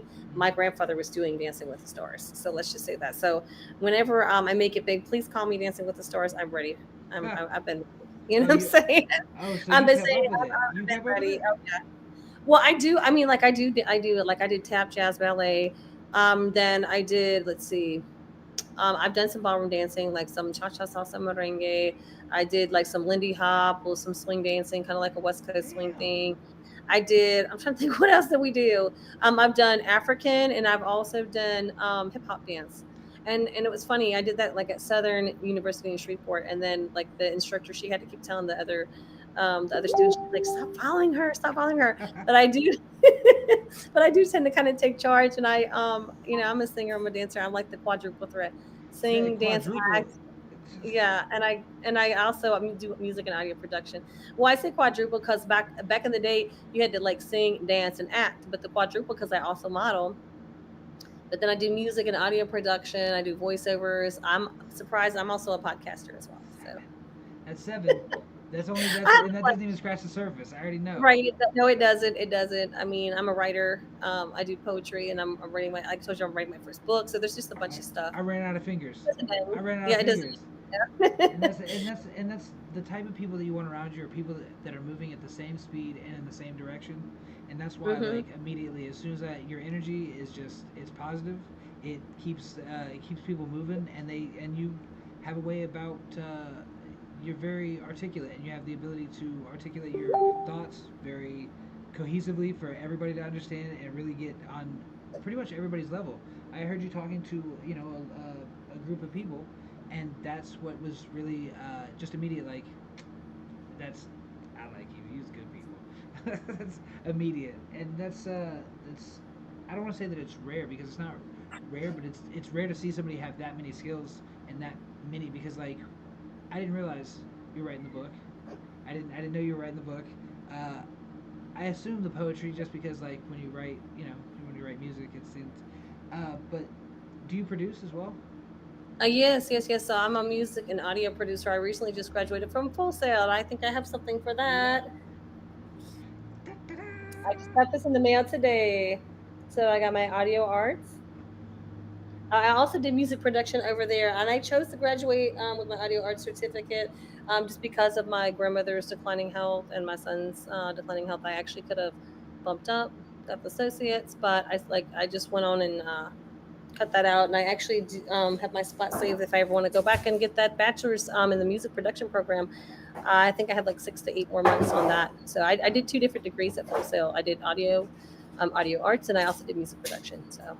Oh, sweet. So that's so audio. What's the Because I've taken that tour so many times because I'm from Orlando. So like Mhm. I took that tour like 5 times just so I could go stand in the studio and I've be like, never been. I want to go to the studio and get to see. And I actually do have access with John Parsons being alum. I do actually have access to that. I just haven't had a chance to go back there and see anything. The studios are amazing over there as far as like the music, the video, the audio. They have so many like studios over there, but everything is high tech now. And they're also getting into healthcare now as well. If what? you didn't know that, yeah, they do. They have like the state of the art dummies for like the healthcare and stuff like that. Huh. That is new on me because like hmm when I was even looking at it like it's been I'll age myself but like it was just essentially audio and video production. That was the only thing you were doing there. Like No, let me tell you now. Let me tell you, just not audio because they've had audio music production. So my story is when I was 19, there was 2 schools. There was one out in Arizona, and then there was Full Sail. yeah. And so I put into both of them because I said, I'm having a hard time. I'm a singer. I want to do that. I want to sing, but like I have music ideas in my head. I can hear the songs in my head, but I can't. I don't know how to get them out into the DAW. And I would watch people produce and do different DAWs and stuff like that. The first one I ever saw was Cakewalk, if that tells you anything. That's the first That's one I a ever watched. pro. Like in 99, I was watching like my friends that were drinking beers and smoking cigarettes, and they're on Cakewalk doing stuff, Okay, making beats. you want to go super old school? I started on MTV Music Generator, DJ Scribble. Like Oh, that was the it was the first one and you could loop like it would let you do that or you could program. Dude, I mean, I wasn't Wow. in the beginning. I had no musical family. There's nobody musical in my entire family. Like I had to claw for it, and even then, I'm not very good. But I still keep doing it. But like I'll say that the DAWs then were capable of doing everything that they're capable of now. It's just, do you use because you have the knowledge to do so? Do you have any outboard gear, or do you do all in the box? Okay, so originally, the funny thing is, originally the only thing I knew how to do was outboard gear. I only knew how to use the hardware. I didn't know how to use the software because I had Casio and I had Yamaha.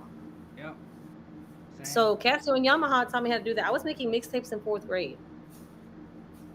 And then my problem with the Casio and Yamaha is you'd hit that record button, but I couldn't figure out. You could hear all the different instruments and sample and play with that, but I couldn't figure out how you can only record a certain small amount, Yep. and then it would record that one thing. But if I wanted to do anything else, you wouldn't have any room to save it, just the one. So that was like my thing. So I just kept making the mixtapes and doing sing along. That's what I would do, sing along. Be like, pick a song you want to sing, and I would just sing along. Like it's a full on concert. And Which like one that, you? like at the family reunion, in the lunchroom, the back of the school bus, So he was in it like like from the wherever. beginning. Yeah. He was already Oh no, he was already I writing was. songs and doing the damn thing by like I mean pre pre teenager, yeah. Yeah, yeah. Like I said, fourth grade. I got my first voice lessons at 7 or 8 from my grandmother. Whitney Houston was my first choice. I mean, I was a big Whitney and Michael fan. Can't I be. had the original Thriller album. I used to have the Michael Jackson doll, and I think in fifth grade my sister bit his head off, and then we couldn't get it back on. So that was, and it was the whole Thriller album, Michael Jackson doll. It was that Michael Jackson doll. Oh It was shit. the. Oh It was shit. the. I was devastated. I couldn't get his head back on. It was never the same. I would have man. I That would was. have had to keep that one It was anyway. just, but I mean, we were kids. I mean, but back then, Michael, he was my Michael. He was like, oh, he's my Michael. He's mine. That probably all the kids thought Michael was his Michael. I mean, dude, But it was. I fixed it all the way back to that. Do you want to be? Do you think that there's a time that we're gonna have stars that have his his talent and success? Because like I know that there's people that are as big, but talent wise, I don't see that being the case. I say yes, and I think this time I it's going could to be a female. I could see that fully. Like I mean, who's? I mean, right now, like they would say like Katy Perry or something because it's the amount that she sold. But like as far as music ability, man, like Michael had it all day. Hmm. I have a friend that absolutely hates the statement, but uh, Freddie Mercury, like those as far as ability, that's that's my singing. The only person that's breathing right now that's a male that I know. Well, I mean Usher does a good job too, but I would have to say Chris Brown does the best. Probably Chris is number one, and then Usher's number two.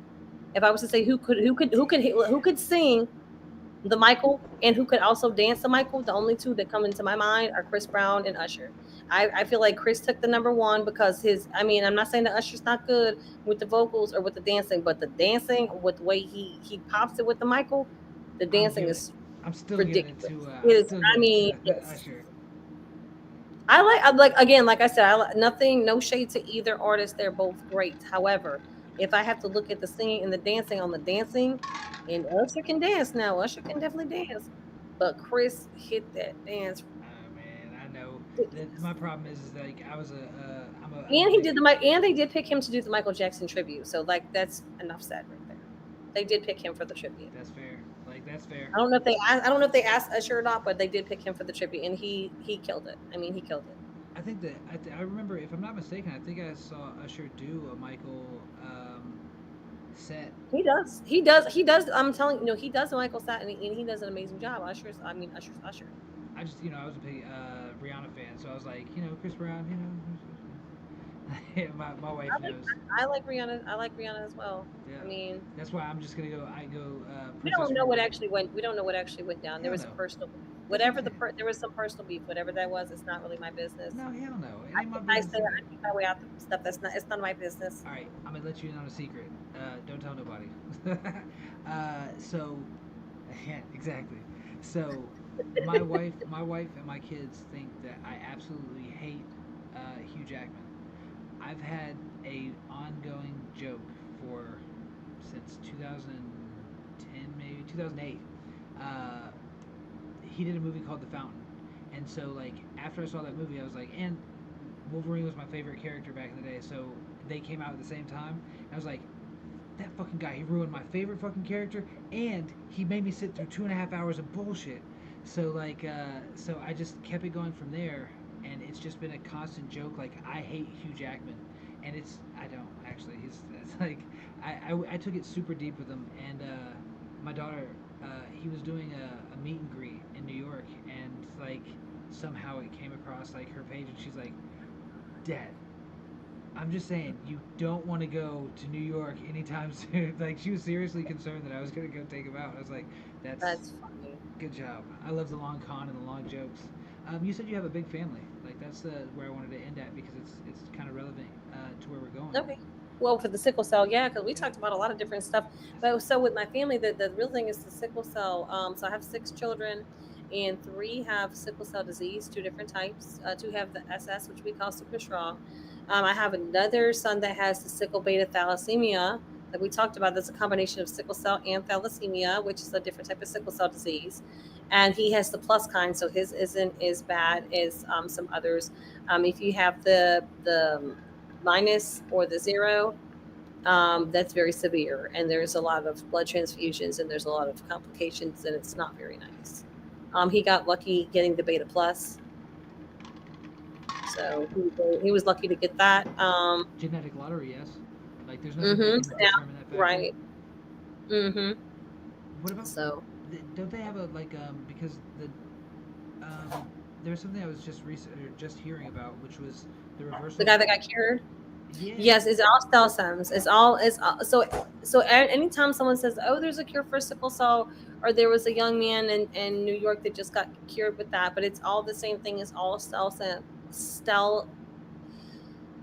I can't say it. I don't know why I can't say it, but it's the stem cell Yeah. transplant. It wasn't coming through right, but it's the stem cells. Okay, so and basically what that is you have to like wipe all your cells out with like chemo, and then reintroduce the new cells. So it's just like a bone marrow transplant. Now the way that they do it is different. Sometimes with it's a bone marrow transplant, you receive that from somebody else's bone marrow donor.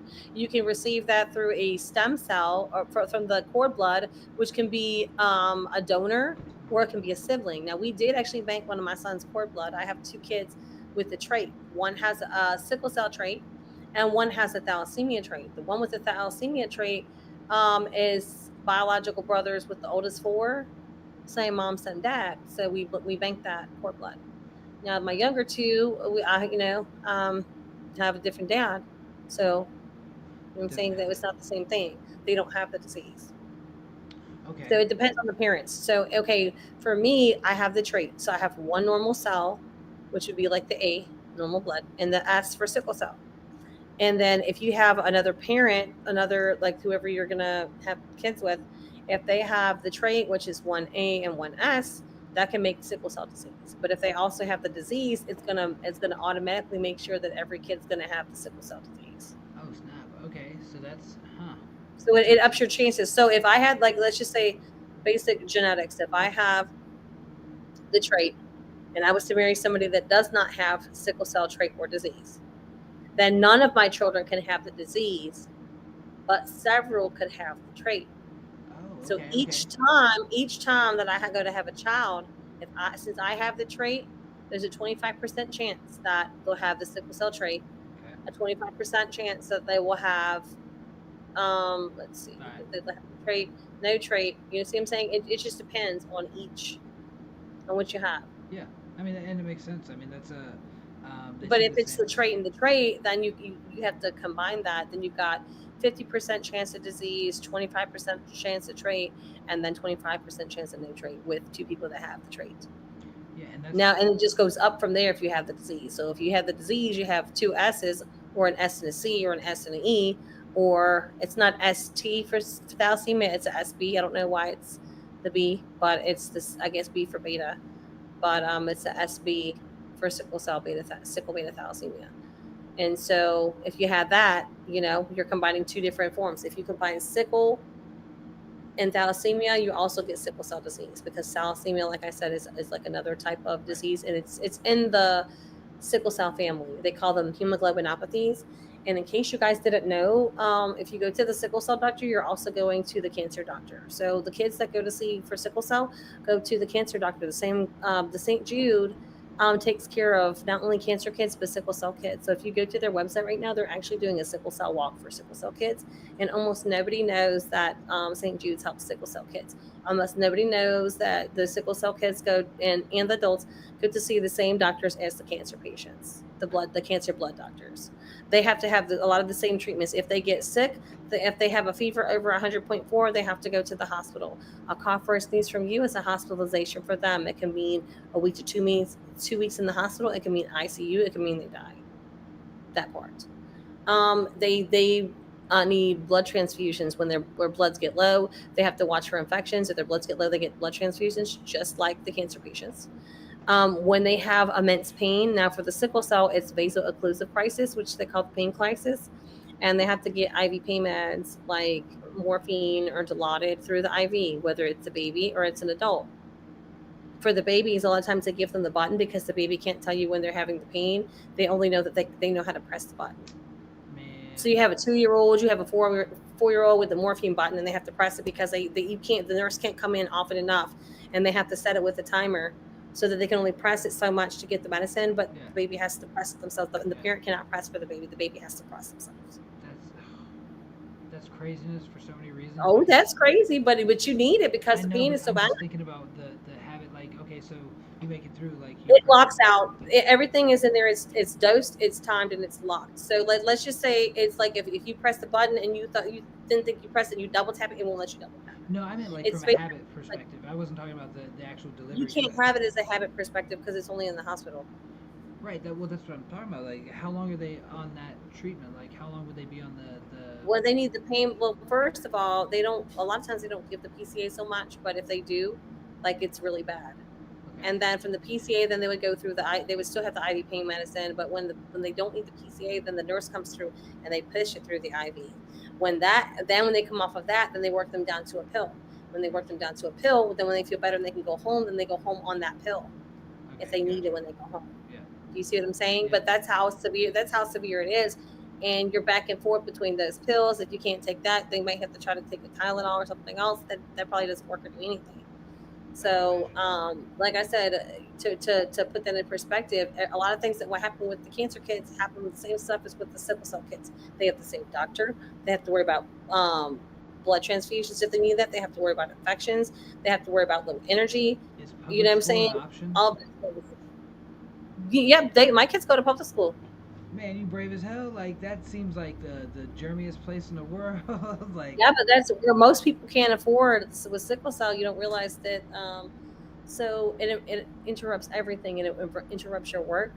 It interrupts your school. It interrupts the holidays. Interrupts birthdays. Sickle cell doesn't care what's right? going on. Sickle cell is going to rear its ugly head, and the person's going to be hurting from pain, from infection, from the sickle cell breaks people's bodies down from the inside. The banana shaped cells tear it down and do damage into the muscles and tissues inside of people's bodies. It makes sense because it's going through the tubular structures. Is that right? Well, yeah, so it damages organs and tissues. So, like, let's just say as a kid, you're growing up, maybe you wanted to play ball, basketball, football, baseball, and you're throwing, just measure, we'll just use the baseball because it's easier. We're throwing the ball, we're throwing the ball, we're throwing the ball. Well, guess what? After this, you might get damaged. And now you have loss of use of this because you wanted to play sports when you was a kid because you have sickle cell.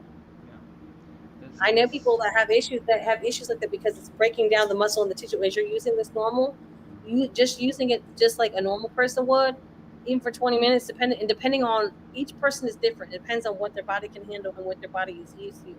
If you're not used to doing as much physical activity and you go outside there, that could be enough to cause you a pain crisis just because you went out and played basketball outside and it's your favorite thing. And it was too hot or it was too cold or you didn't have enough water or you just strained yourself just a little bit too much. You played just a little bit too long, and now you got a crisis. You're in the hospital. Oh, you ate the wrong thing. You weren't supposed to have soda. You snuck a soda at the restaurant. You had Sprite. Now you're in the hospital with a brain crisis. What? Oh What? yes, because you ate the wrong thing.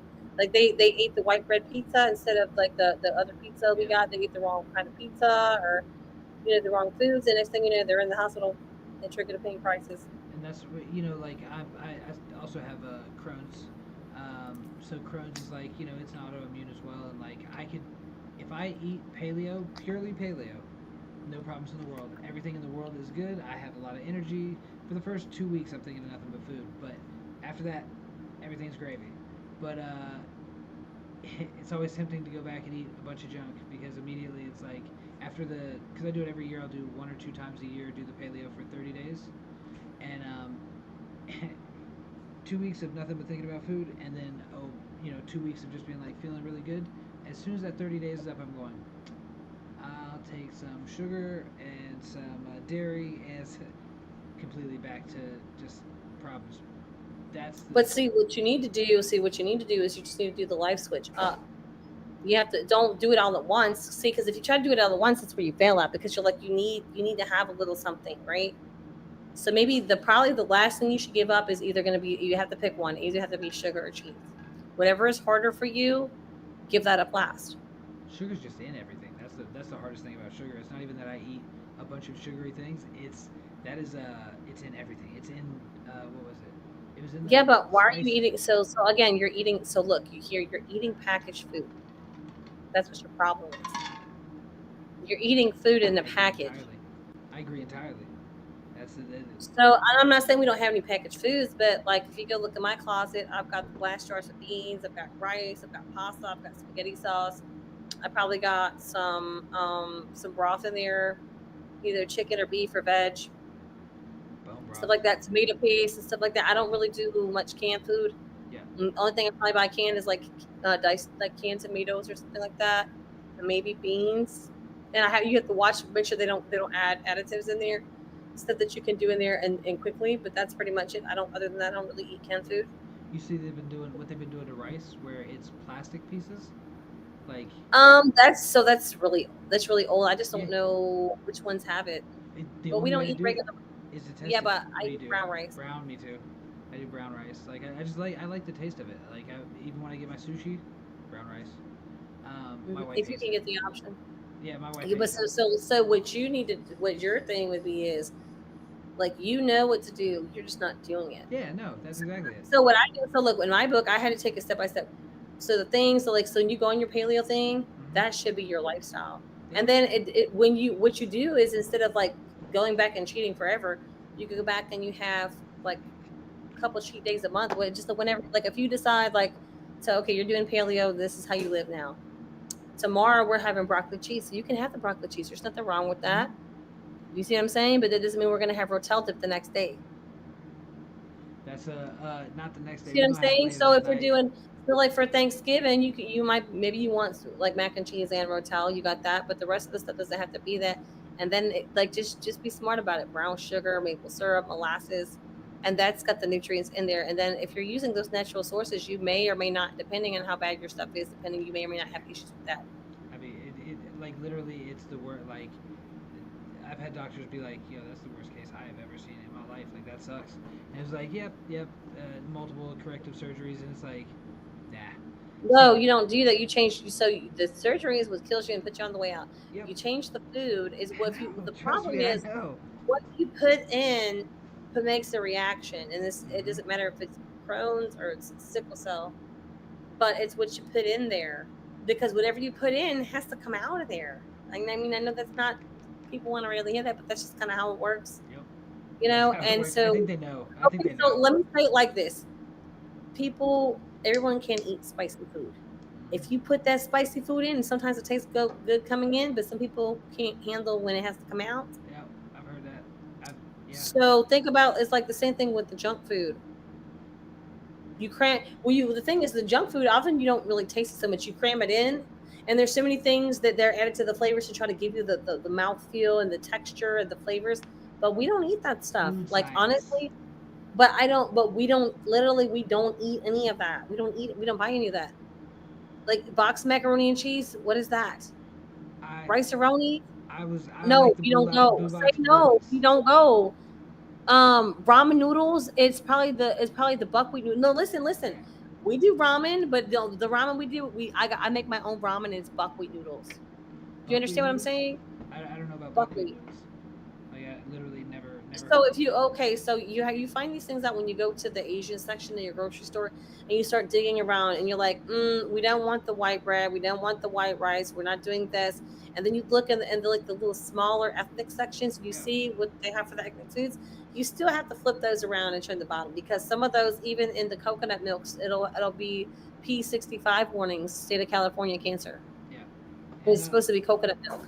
yeah, there's all types of So those. again, you don't want really want the packaged foods. Some foods come in the package, but you want like the whole everything you should get should be a whole food, even if it's in a package.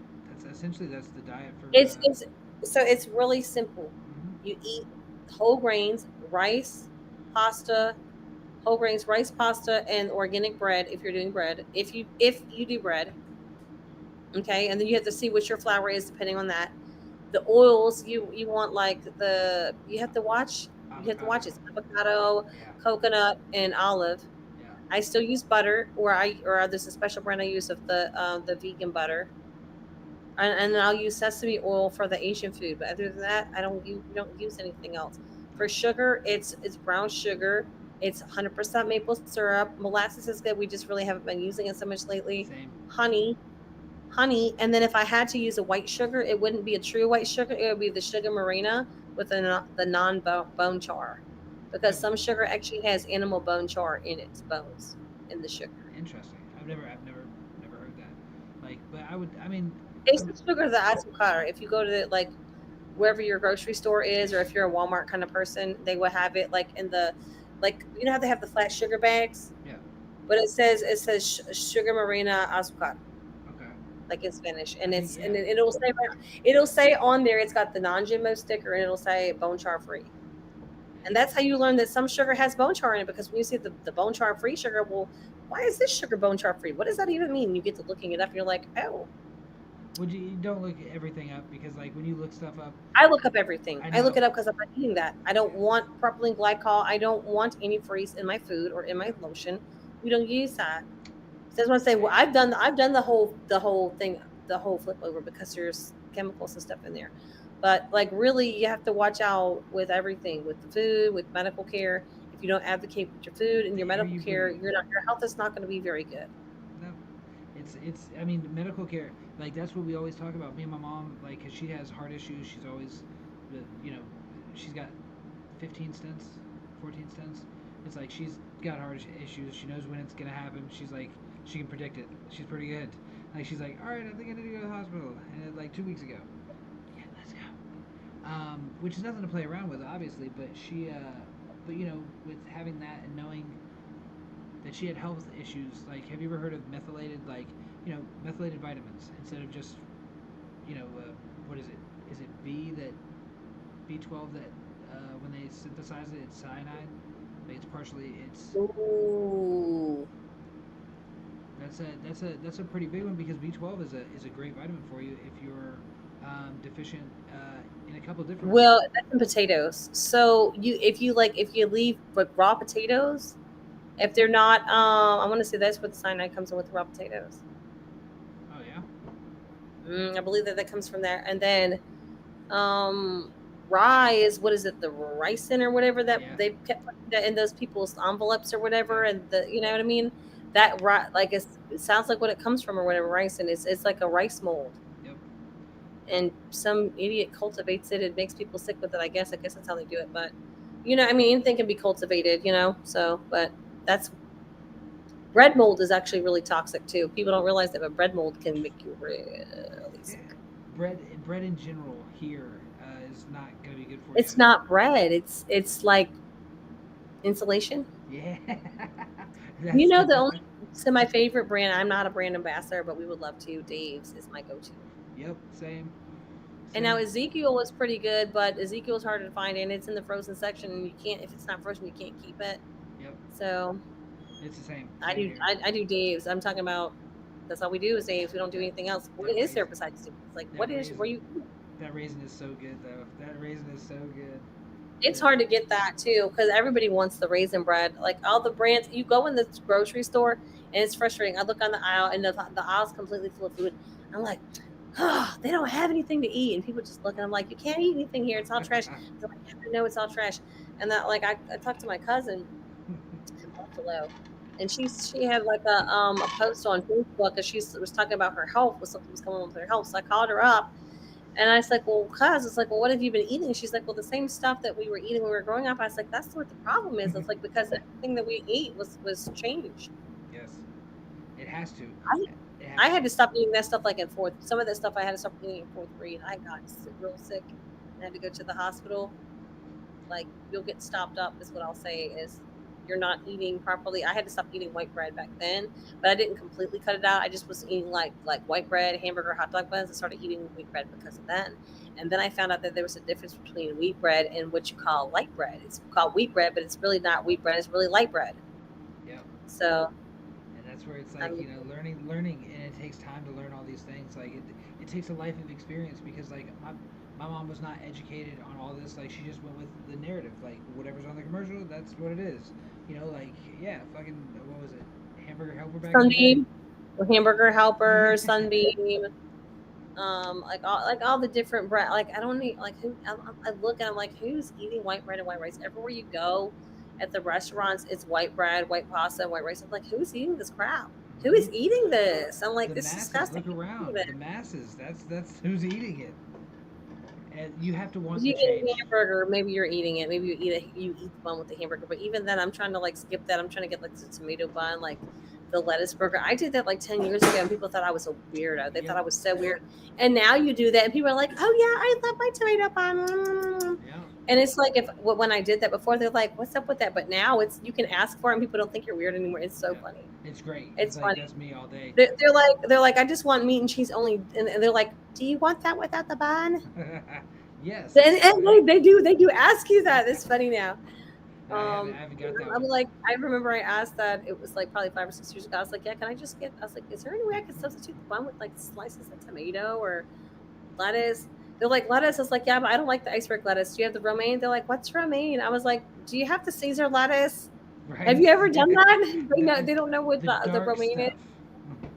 I'm like, it's no, that's it's the dark stuff. That's not. They don't know what that is. They know what the Caesar lettuce is because the Caesar salad has the romaine lettuce. Okay, That's what I okay, found okay. out. That's what So that's, happens. you want the Caesar lettuce on your stuff. That's the Yep. only one that doesn't use the salad mix is Caesar. That's facts. That's actually now that I think about it, it's like yeah. Every restaurant, if you don't want that salad mix with the iceberg, which I don't eat iceberg, it's the only lettuce I don't eat. Right. It's disgusting. Why? I don't eat it What's because the it's point? disgusting. It's water content with iron. There's nothing in it. Yeah.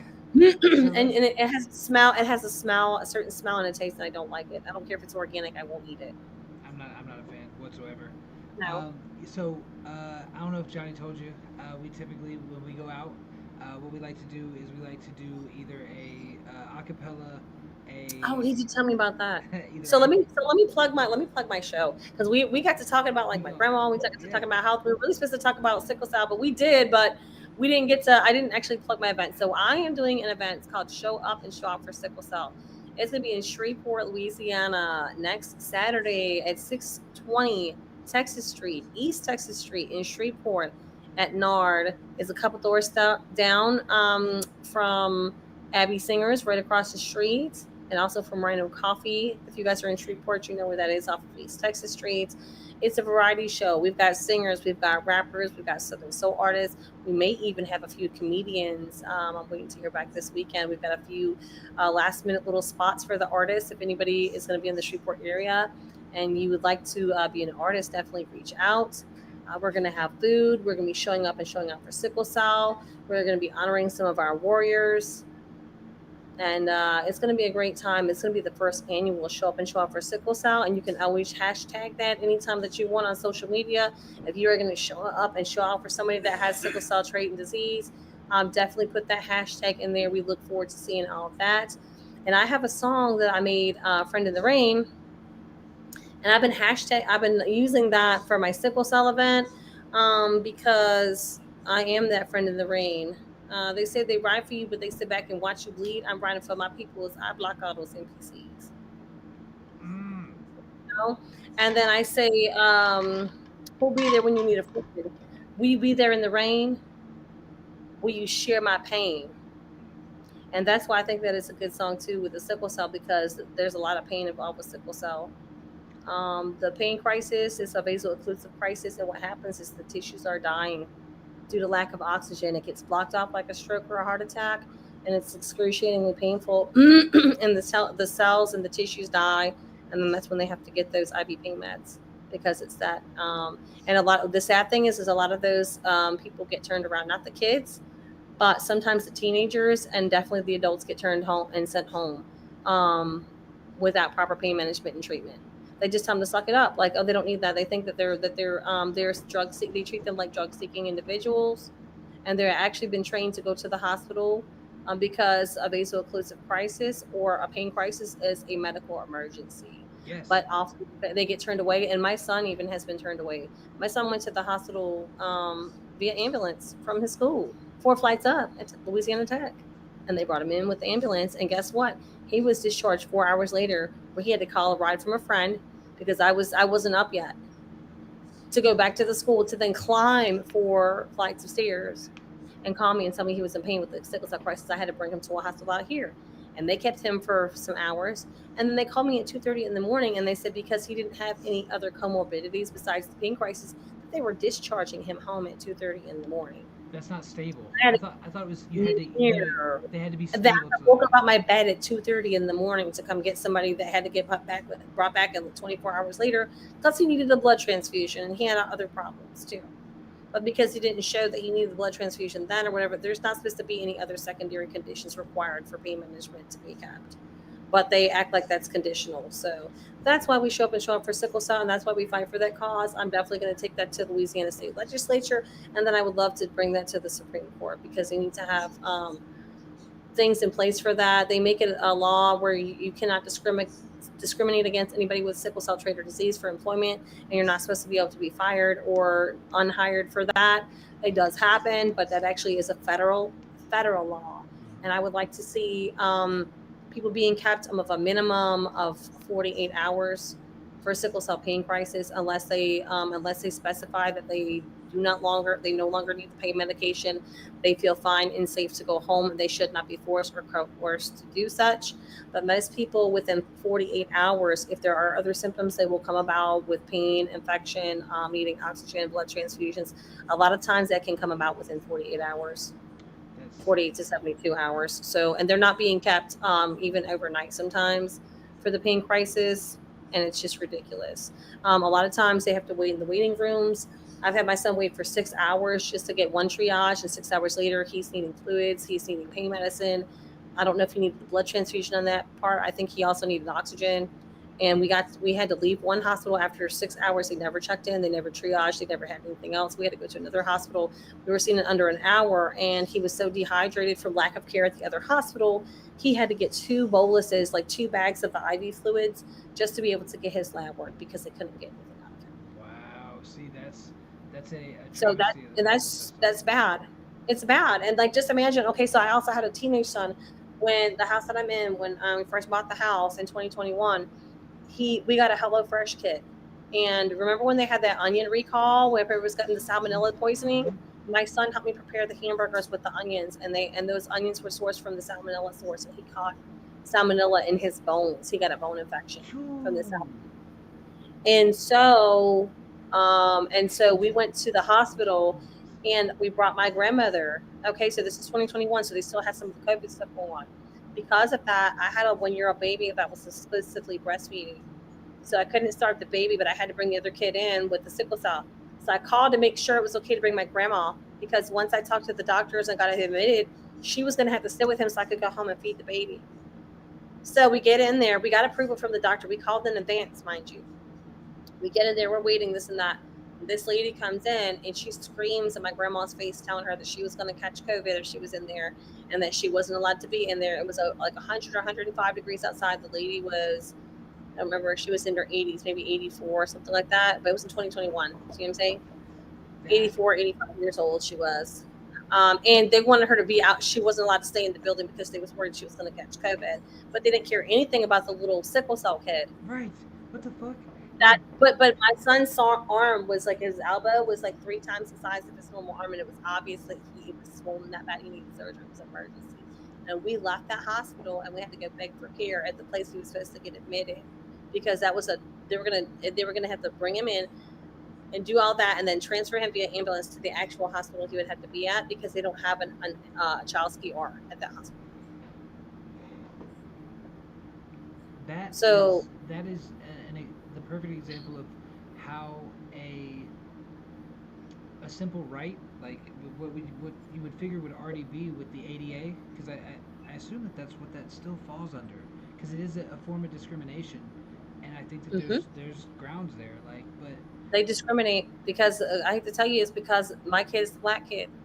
of course, I mean every My grandma was my like, check this out. My grandma was there. She was the old white lady, right?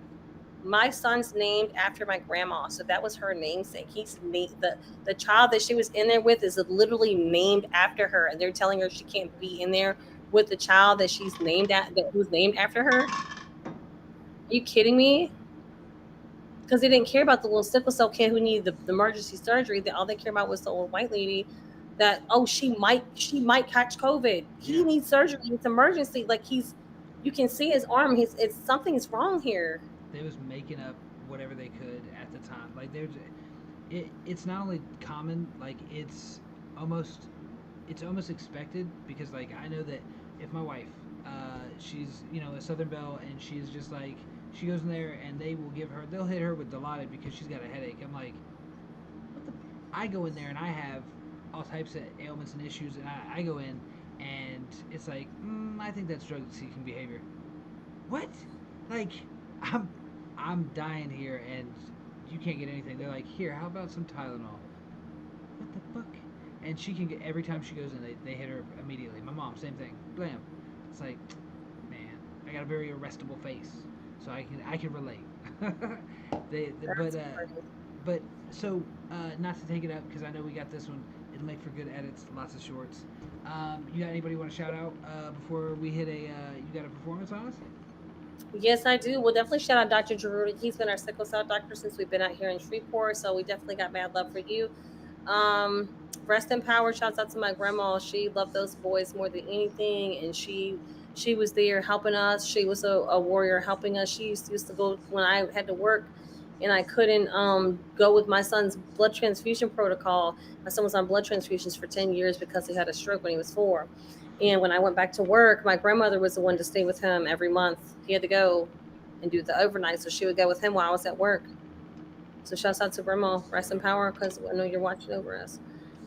Shouts out to all my sickle cell warriors. If you got the disease, shouts out to you. If you have the trait and you've been having issues, and people tell you there's nothing wrong with you and you think you're crazy, you're not crazy. You do actually have those health issues.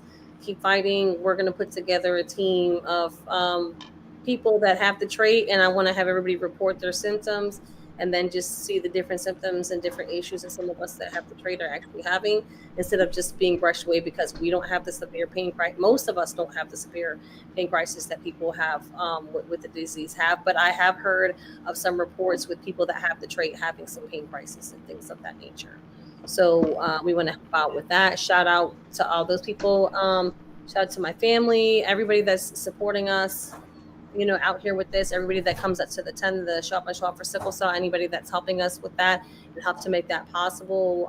Definitely shout out to that. Everybody that's on my team, my family, I love them. I'm from New York, so shouts out to Buffalo, and also shouts out to Shreveport Bossier, because I'm out here in the SBC, and we getting things done out here in Louisiana, and there's a lot of more big things to come. So Bomb.